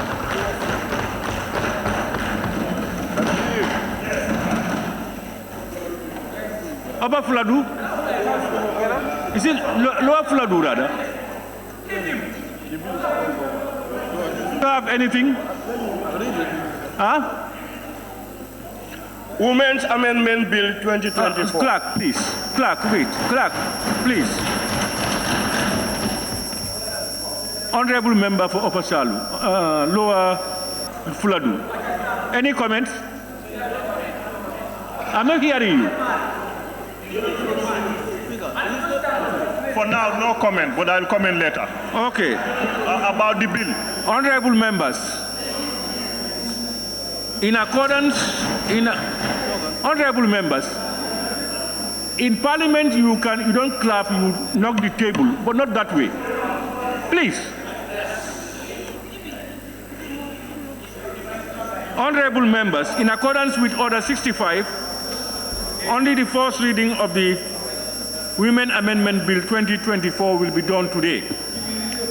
I now invite the Honorable Member for Foni Kansala to hand over a copy of the bill to the Clerk of the National Assembly.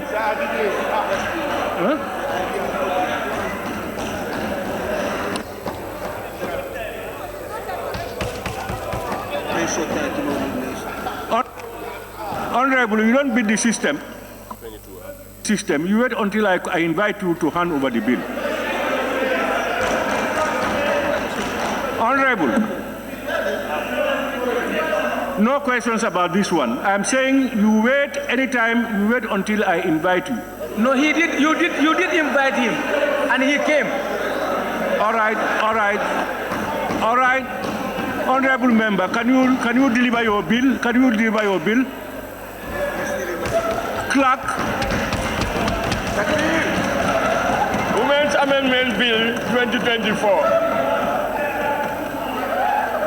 Yes, sir. Women's Amendment Bill 2024. Honorable members, the bill has been read a first time.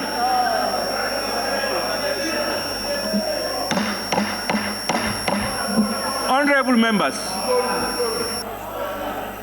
why the unnecessary noise? Oh, he's provoking me. Honorable members, the bill has been read a first time.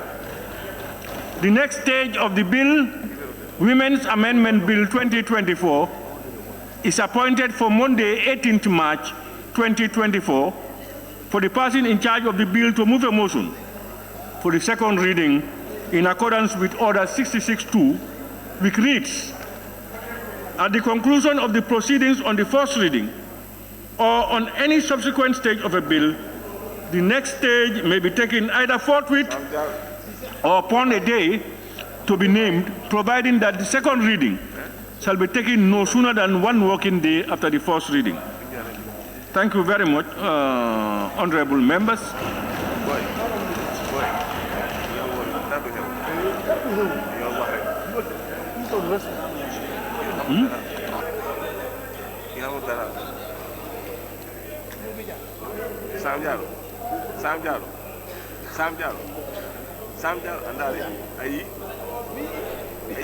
That brings us to the end of the first readings of the various bills. We now move on. Clerk, can we move, please? Motion. Be it resolved that this August Assembly do consider and ratify the African Union AU Malabo Convention on Cybersecurity and Personal Data Protection 2014 by the Honorable Minister for Communication and Digital Economy.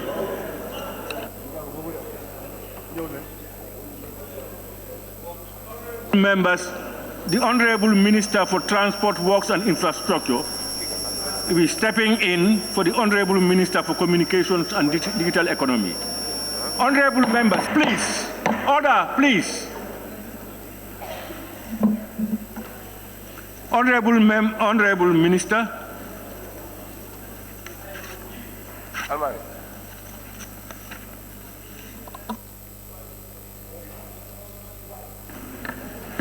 Thank you, Honorable Speaker. Motion. Ratification of the African Union AU Malabo Convention on Cybersecurity and Personal Data Protection 2014. Honorable Speaker, I beg to move that this August Assembly do consider and ratify the African Union AU Malabo Convention on Cybersecurity and Personal Data Protection 2014. Honorable Speaker, bearing in mind that the major obstacle to the development of electronic commerce in Africa are linked to security issues, inadequate regulation of legal recognition of data communications and electronic signature, absence of specific legal rules that tackle cybercrime, protect personal data, information systems, electronic transactions, and others, led to the development of a convention by the African Union member states.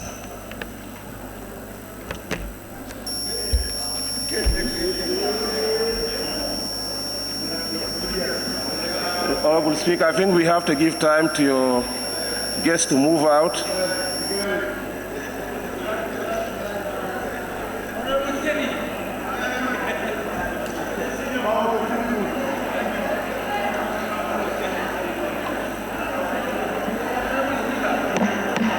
Honorable members, please, those in the gallery, yeah, when they are going, let them keep quiet. Please. Please, silence, please. Honorable member, can you continue?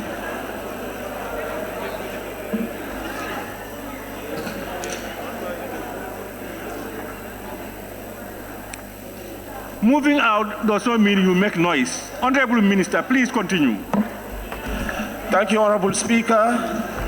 I beg to move that this August Assembly do consider and ratify the African Union Malabo Convention on Cybersecurity and Personal Data Protection. Honorable members. 2014. Please. Honorable Speaker, bearing in mind that the major obstacles to the development of electronic commerce in Africa are linked to security issues, inadequate regulation of legal recognition of data communications and electronic signature, absence of specific legal rules that tackle cybercrime, protect personal data, information systems, electronic transactions, among others, led to the development of a convention by the African Union member states. The African Union member states were therefore convinced that the aforementioned observations justify the call for the establishment of an appropriate nominative framework consistent with the African legal, cultural, economic, and social context. The endeavor of the African member states of the African Union at the time was guided by the Constitutive Act of the African Union adopted in 2000 to come up with a harmonized convention which aims to establish a legal framework for cybercrime, personal data protection, and electronic transactions, embodying the existing commitment of African Union member states at sub-regional, regional, and international levels to build the information society. In 2009, ministers in charge of ICT of the African Union made a declaration, otherwise known as the Oliver Tambo Declaration, for the need for a convention, which was adopted by the Conference of African Ministers in charge of Information and Communication Technologies held in Johannesburg, South Africa on 5th November 2009. The declaration requested the United Nations Commission for Africa and the African Union to come up with the convention, otherwise known as the Malabo Convention. In 2010, the AU heads of state adopted this declaration by the decision of the Assembly of the 14th Ordinary Session of the Assembly of Heads of State and Government of the African Union on Information and Communication Technologies in Africa, specific for the theme, Challenges and Prospects for Development, held in Addis Ababa, Ethiopia, from 31st of January to 2nd February 2010. In the same year, the AU Ministers of ICT reconfirmed the adopted declaration. In 2014, the convention was adopted during the 23rd Assembly of the Heads of State of the African Union. Honorable Speaker, the objective of this convention are, among other things, but not limited to the following. 1, to address the need for harmonized legislation in the area of cybersecurity in member states of the African Union, and to establish in each state party a mechanism capable of combating violations of privacy that may be generated by personal data collection, processing, transmission, storage, and use, that by proposing a type of institutional basis, the Convention guarantees that whatever form of processing is used shall respect the basic freedoms and rights of individuals, while also taking into account the prerogatives of states, the rights of local communities, and the interests of businesses, and to take on board internationally recognized best practices. Number 2, to define the objectives and broad orientations of the information society in Africa, and strengthening the existing legislations on information and communication technologies of member states and the regional economic communities, RECs. Number 3, to reaffirm the commitment of member states to fundamental freedoms and human and people's rights contained in the declarations, conventions, and other instruments adopted within the framework of the African Union and the United Nations. Number 4, to establish a regulatory framework on cybersecurity and personal data protection, taking into account the requirements of respect of the rights of citizens guaranteed under the fundamental text of domestic law and protected by international human rights conventions and treaties, particularly the African Charter on Human and People's Rights. Number 5, to mobilize all public and private sectors, including the states, local communities, private sector enterprises, civil society organizations, the media, training and research institutions, among others, for the promotion of cybersecurity issues. Number 6, to reiterate the principles of the African Information Society Initiative, AISI, and the Regional Action Plan of the Knowledge Economy. And number 7, to regulate a particularly evolving technological domain, and with a view to meeting the high expectations of many actors with often divergent interests, the Convention set forth the security rules essential for establishing a credible digital space for electronic transactions, personal data protection, and combating cybercrime. Honorable Speaker, due to the borderless nature of cybercrime, cooperation with other states in the region is an important requirement to pursue cyber criminals that reside in other jurisdictions and use them as safe havens. Also, cybersecurity remains ineffective without mutual collaboration and assistance to share best practices and expertise. Without such regional frameworks, Honorable Speaker, like this convention, coordination between member states to share timely information and mitigate attacks will be highly complicated. Additionally, member states will be assisted to transpose and domesticate the convention, to formulate cyber policies and strategies, to establish computers, security emergency response teams, and luckily for the Gambia, we already have one, but we may need sectoral CIRTs, especially for banking and telecom sectors. And finally, for capacity building initiatives for law enforcement agencies, prosecutors for cybercrime, and also engineers, policymakers on cybersecurity. Honorable Speaker, bearing in mind the convention requires 15 ratifications for it to come into force. Already, we are proud to say that 15 member countries of the African Union have already ratified, the latest being Mauritania, which deposited its instruments of ratification in May 2023. 19 countries have so far signed, including the Gambia, which signed on 2nd December 2022. In order to solidify our commitment to the regional process we supported in 2014, Honorable Speaker, the Gambia needs to ratify this convention, which we are laying a motion before this August Assembly for ratification. Honorable Speaker, I beg to move.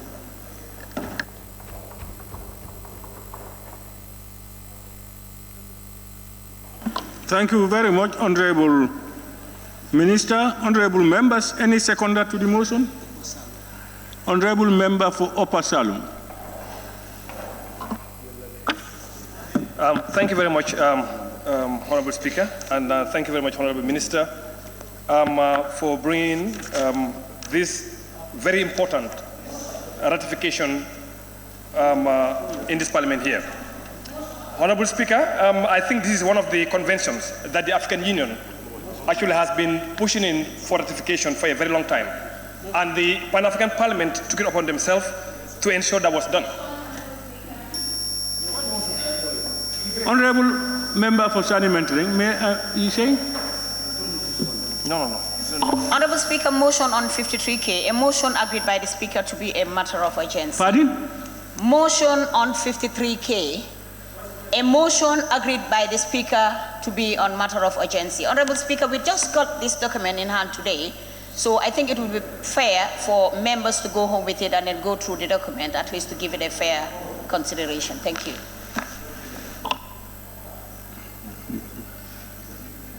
Well, honorable members are willing to debate it.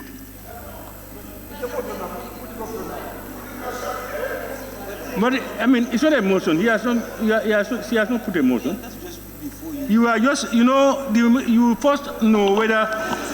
Honorable Speaker, I was just asking if honorable okay member, with members that we can refer it to a later date.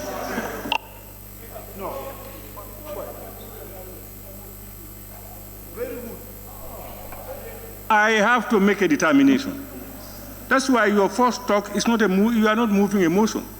You are just notifying me about it, and whether, in my opinion, it is urgent. What I was trying to have some dialogue with you, that it looks like members have started debating. Would that make you change it, or you still want to put the motion?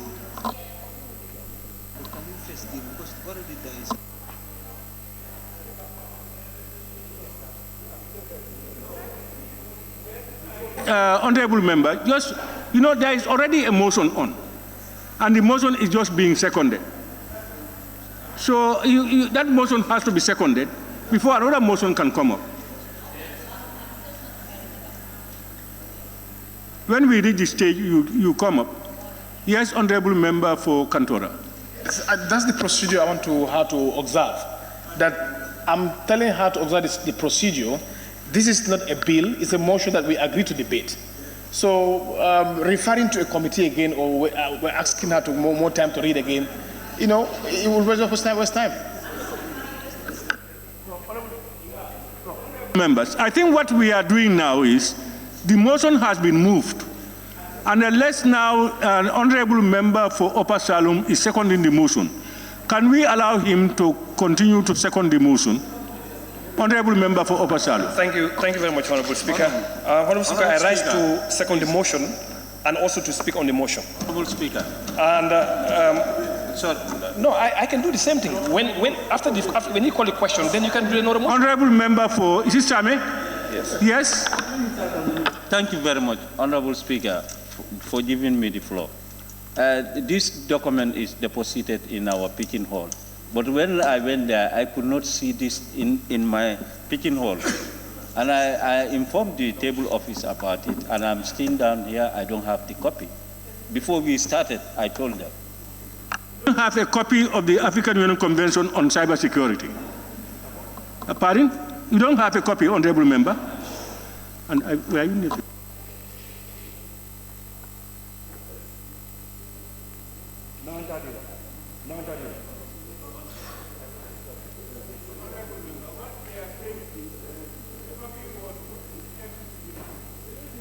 But they would not mind to give you their copy. All right, Honorable, can you continue, please? Thank you, Honorable Speaker. I rise for the third time to second the motion and also to speak on the motion.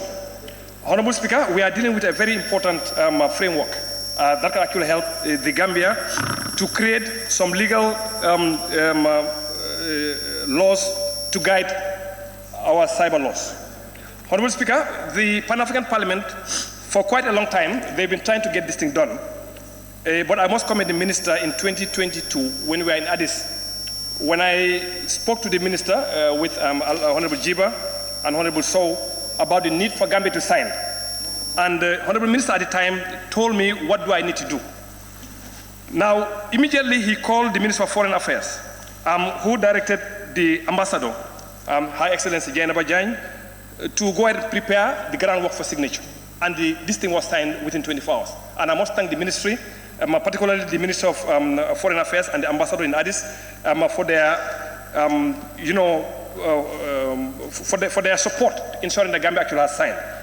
Right now, Honorable Speaker, these things are already in force, which means they needed only 15 countries to sign and ratify. It's already done. So Gambia actually has signed since 2022 December. So right now we have 19 countries actually have signed, 15 have ratified, and 15 actually have already deposited the legal instruments. So really, this thing is in force right now. So for me, there is no need to refer to anything because it's already in force. So it's only good that we as a parliament understand what it intends to do. And what it intends to do, pretty much, Honorable Speaker, is to ensure that we have a legal framework. One on cybersecurity, because right now, Honorable Speaker, we all of us are living in two worlds. We are living in a physical world, and we are also living in a cyber world. And over 5.3 billion, or 70% of the world, is now connected to the internet. But how do they get protection? And I think this AU framework is going to help the Gambia to craft something that would guide us in terms of our legal framework, to also to ensure that the population of this country is actually protected, because all of us, for the most part, are doing one or two things online. And I think it's important. Honorable Speaker, if you look at the same convention also, is trying to also do something very important, that is personal data protection. All of us here will give our information to the immigration. All of us here, we have online accounts, emails, Gmail, Yahoo, whatever you name them, we have them. All of us also, we have a lot of things that's going on the WhatsApp. But who is protecting us? Who owns the data that we are sharing? Who owns them? We do not know. And I think this thing is coming to ensure that at least the Gambia understand that there is a need for us to, right now, to ensure that we have something in place to protect the population of this country. And I think this is a step in the right direction. Already, Honorable Speaker, we are aware that a few minutes ago, the cybercrime bill was already late. So which means actually the ministry is in advanced stages to ensure that we domesticate such a convention. So for me, Honorable Speaker, I think this is really essential, but the most important aspect now is for us to deal with the cyber security bill, and maybe in a few months' time we'll have another bill dealing with data protection. So I think this is apt. We want to thank the ministry for coming right now to ensure that we ratify this, because this is already in force. So there is nothing that we can do. Whether we ratify or not, it's already enforced by the EU, and the Gambia is part of the African Union. So for me, I think we should put more emphasis on the cybersecurity bill, what we can do more consultations, and then this one is a very simple matter. Thank you very much, Honorable Speaker. Thank you very much. Honorable Member for Sani Mentoring. Is the same motion you, so hold on. Okay. Honorable Member, hold on. The motion you are moving is the motion on the floor. The motion is for honorable members to debate on this. The motion is moved and seconded. It's the same motion. If honorable members feel that they don't have time to debate it, to read it, to do whatever, let them not agree when I put the question. But if I put the question and they agree, it means they are ready to go ahead. And that's what you are saying. So those who think they are not prepared, you go against it. And those who think they are prepared and it is not controversial, etc., would do otherwise. Yes, honorable member. Thank you very much, Honorable Speaker, for giving me the floor again. Honorable Speaker, actually I have nothing against the bill. My only point is most of the members, especially I had the document today in hand. So what I'm saying is, if it is possible for members to refer it on a later date so that at least we can look at the document properly and then scrutinize it and do whatever we are supposed to do. But if members agree to debate on it, it's still not a problem because it's only one person. That's my opinion. Honorable, that's exactly what I'm saying. If members like you who feel they are not very much, they have not read much of the, it's not a bill, in fact, it's the convention. It's a convention. If they feel they don't, let them not agree to debate, to continue the debate. If otherwise they think they are well prepared, it's not controversial, let them vote yes. It's the same thing you are putting. That's what I'm saying now. There is no need for a second motion. I will now put the question. After the motion has been seconded. Do you follow me, honorable member? Yeah. All right. It has been moved and seconded that this honorable assembly do consider the African Union Malabo Convention on Cybersecurity and Personal Data Protection 2014. Those in favor, please say aye. Those not in favor, please say no. The ayes have it. Honorable members,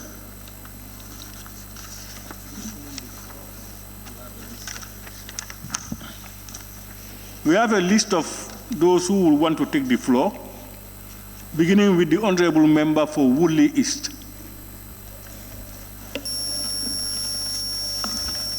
Thank you very much, Honorable Speaker. Honorable Speaker, as the member has said, cybercrime and cyber security should go together. One should not leave the other one behind. And we've come up with a report from the African Parliament, and there is a resolution in that which is supporting this very motion, that there is a need for cyber security and cyber crime protection. And we have a role to play in this to ensure that our people have access to the internet. We really, really have a role to play as a parliament. So our role is to enact laws. And I believe this particular motion is in order, and it is urgent. And as far as I'm concerned, I've not seen controversy in this, because it's very urgent. Honorable Speaker, our children are very much into the internet without security. And we've said it here, we do not own these platforms, like the member has already said. And wherever we put our information, even our government information, we don't know where it is stored. Sometimes it is stored in the United States, sometimes it's stored somewhere else. We don't have the platforms. So this particular convention should be able to help the African countries to have their own, where they can store their own information where they can protect their own children, their people, personal data. Honorable Speaker, we should ensure that our children familiarize themselves with the internet. We should help them as much as possible from this tender age, so that they'll be able to gain the knowledge that is required to be able to contribute to innovative ideas, to be able to contribute to the development of their communities, the development of the country, and Africa in general.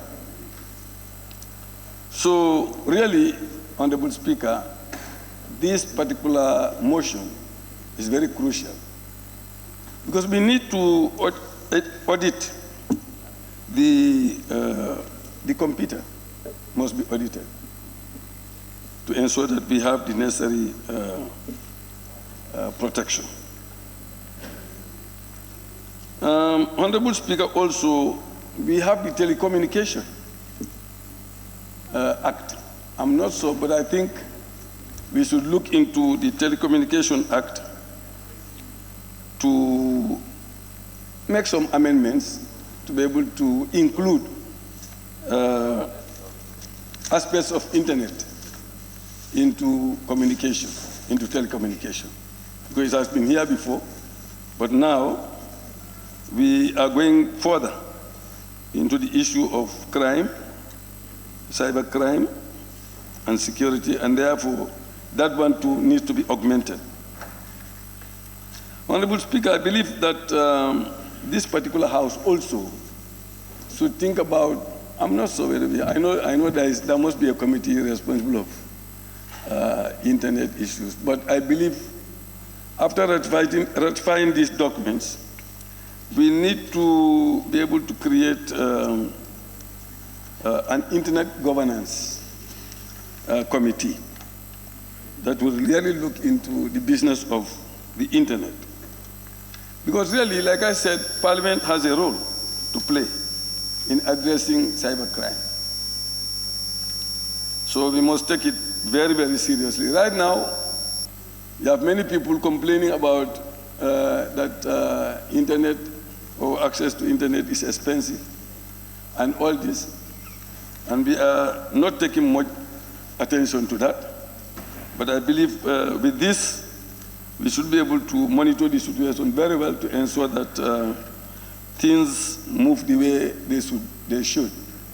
Our people need cheap communication, and therefore this should be able to help them. Now, the issue here is cybersecurity, but what we need from cybersecurity is the same. It's the same objective, that we have to prevent crime. You cannot have security when you cannot control the crime. That's why the two has to go together. So I will not speak much. As I said, this is not controversial. And I will thank the Minister for coming up with this very urgent motion and convention for us to ratify. And thank the Minister of Works for actually deputizing for the Minister in his absence while we are conducting this process. On that note, Honorable Speaker, I thank you and urge all members to really expedite this particular process so that we can move. Thank you very much, Honorable Member for Woolly East. I now invite the Honorable Member for Lower Salome. Thank you, Honorable Speaker, for giving the floor, and thank you, Honorable Minister, for stepping in the Minister of Communication Digital FM. I guess this is a long overdue document that should come to Parliament. But in that case, we are supporting 100%. Honorable Speaker, yes, I was just trying to make a research on the signing of this document. But unfortunately, I found it was signed on the 22nd of December, 2022 in Addis. Honorable Speaker, this is what we are always looking for.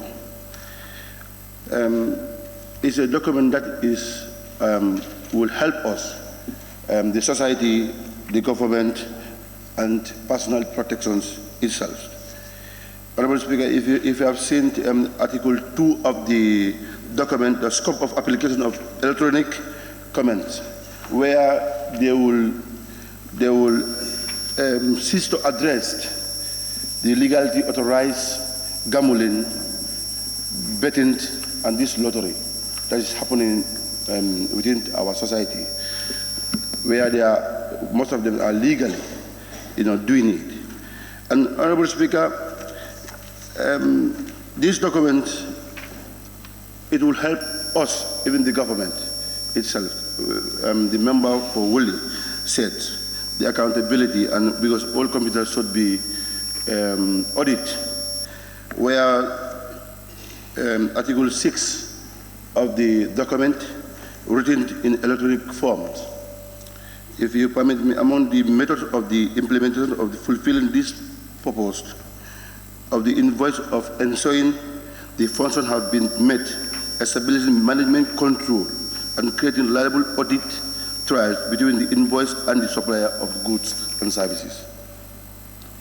I think, honorable members, it's a good move, and where this document seeks to address, it will help the government, the society, and many more in our activities. And Honorable Speaker, we all know what is happening now in the social media. The social media is not audited by ourselves or even the government. You can see, you can get an account where somebody will hack your account, doing things in that account that you don't feel to do so. Honorable Speaker, these conventions again insist to address the abuse of this internet to us ministers, diplomats are abused in this internet, but you cannot get correct measures that you can prosecute that person doing it. But in this convention, it seeks to address all these issues whereby people will know what to say in the internet. Hacking to your accounts will be protected. I think, honorable members, it's a long overdue. I submit and with my support. Thank you, Honorable. Thank you very much, Honorable Member for Lower Salum. I now invite the Honorable Member for Banjul South. Thank you very much, Mr. Speaker. I think my deliberations will be very short because the members have already alluded in what I was going to say. I think we should, yes, focus on the cyber bill that is in front of us to make sure that it relates with this protocol. And like the seconder of the motion had mentioned, there is no need of delaying this because it is already being executed, and we do not want to fall behind and not benefit from the interest of what is it. Honorable Mr. Speaker, I think we have all been exposed to cybercrime, and we all want to reduce the effects of cybercrime. And I applaud the ministry for making emphasis, because I am a witness to the fact that the police have machinery that would detect internet crime. Because I was a victim of impersonation, and the computer of the person was taken, and they made it known that that message came from that actual thing. And I think we need to applaud them for being prudent and also support them into what we can do to make sure that these things are implemented properly.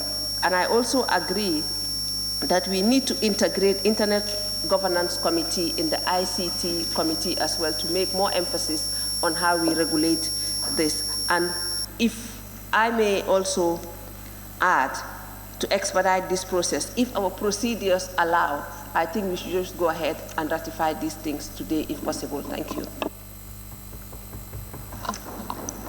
Thank you very much, Honorable Member for Banjul South. And I invite the Honorable Member for Kantora.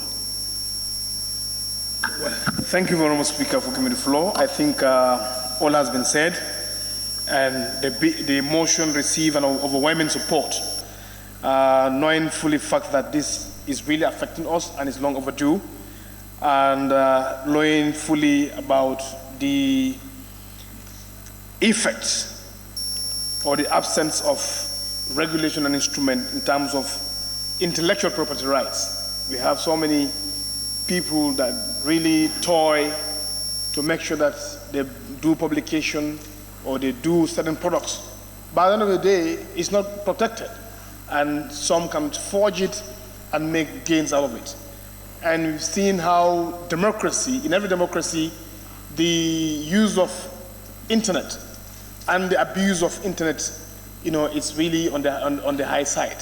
So those provide the need or justify that it must be controlled, because media or the media age or media has been seen as a fourth estate in any developed democracy, but there is also a need for us to make sure we regulate that thing. If you look at the motion, it also gives attention to certain practice that is stressing that another level of protection of personal data and the private life constitutes a major challenge to the information society for government as well as other stakeholders. So these are progressive instruments. I don't think Parliament should really delay much time. But more importantly, there is a bill in the pipeline, which have been read here the first time, for us to look and get best practice from this instrument and also enrich the bill that is coming before us for second reading. So on that note, I want to call on all and sundry to align behind the Minister to support this ratification for us to be part and parcel of it. On that note, I thank you so much for your indulgence. Thank you very much, Honorable Member for Kantora and Majority Leader. I now invite the Honorable Member for Foni, Kansala. Thank you, Honorable Speaker. Thank the Minister representing Digital Economic. I may not take much on this. I think this was a major milestone that will avail and also give us a bargain into the international scene in terms of joining conventions. As we all know, that cybersecurity is a major challenge, and also including data protection. And this is key into our socio-economic development and also in enhancing our information. Being also part of a member where we went to Ethiopia, we are also part of the members who went to sign, part of the ministry to work on to signing this agreement. So as the member for Banjul alluded, if we could do something that will avail us even for us to be able to at least work on the convention today, it will even assist us and make us prudent into whatever we want to do. So on that note, I am very grateful, and I think not only working in ICT sector, but we also join a convention that will also be a guide and also help us in the crusade of technology, and also cyber crimes and bullying, and also including data protection. On that note, I thank all members, and I adore all of us to pass this and make sure we do the needful as urgent as it is. Thank you very much. Thank you. Thank you very much, Honorable Member for Foni, Kansala. Let me thank all honorable members, especially those who have participated in the debate. May I now call upon the mover of the motion to respond to the issues raised and the wind of the debate.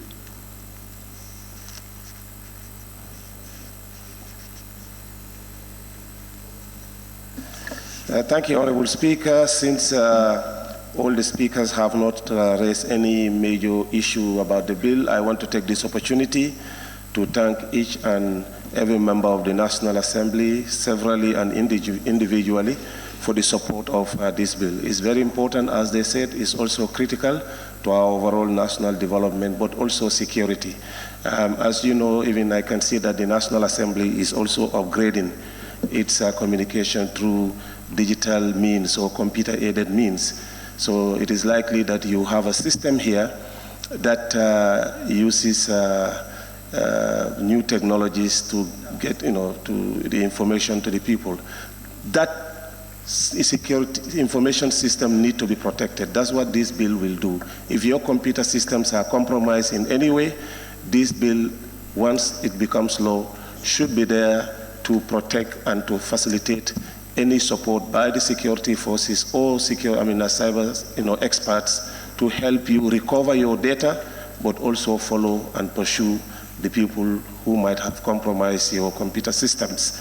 That's one aspect. I mean, the cybersecurity bill the cybercrime bill that is coming will also have an added value to this bill, because right now, if cyber crimes are committed in this country, there is no law that you can use to prosecute criminals or perpetrators. I think what we do use now is the economic crime bill, but it is not actually enough to deal with cyber crimes. That is why it's very critical. And I think that is why also in most cases, when cyber crime issues are taken to court, you find it difficult to prosecute or win the cases. It is because we don't have a cyber crime law. So the next bill that will come will definitely deal with all those problems and add a great value to the cybersecurity bill. Thank you so much, Honorable Speaker, and thank you so much, honorable members, for your support.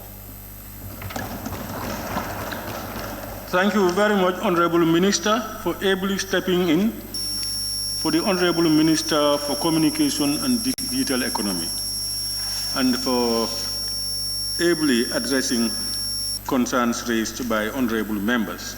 We thank you dearly. Honorable members, may I now put the question: be resolved that this Honorable Assembly do ratify the African Union Malabo Convention on Cybersecurity and Personal Data Protection 2014. Those in favor, please say aye. Those not in favor, please say no. The ayes have it. Let me thank the Honorable Minister, His Excellency the Vice President, and all Honorable Ministers who are here. And of course, Honorable Members, I thank you all. I now put the question: be resolved that this August Assembly do stand adjourned until Tuesday, 5th March 2024. Those in favor, please say aye. Those not in favor, please say no. The ayes have it. This Assembly now stands adjourned until Tuesday, 5th March 2024 at 10 a.m. prompt. Thank you.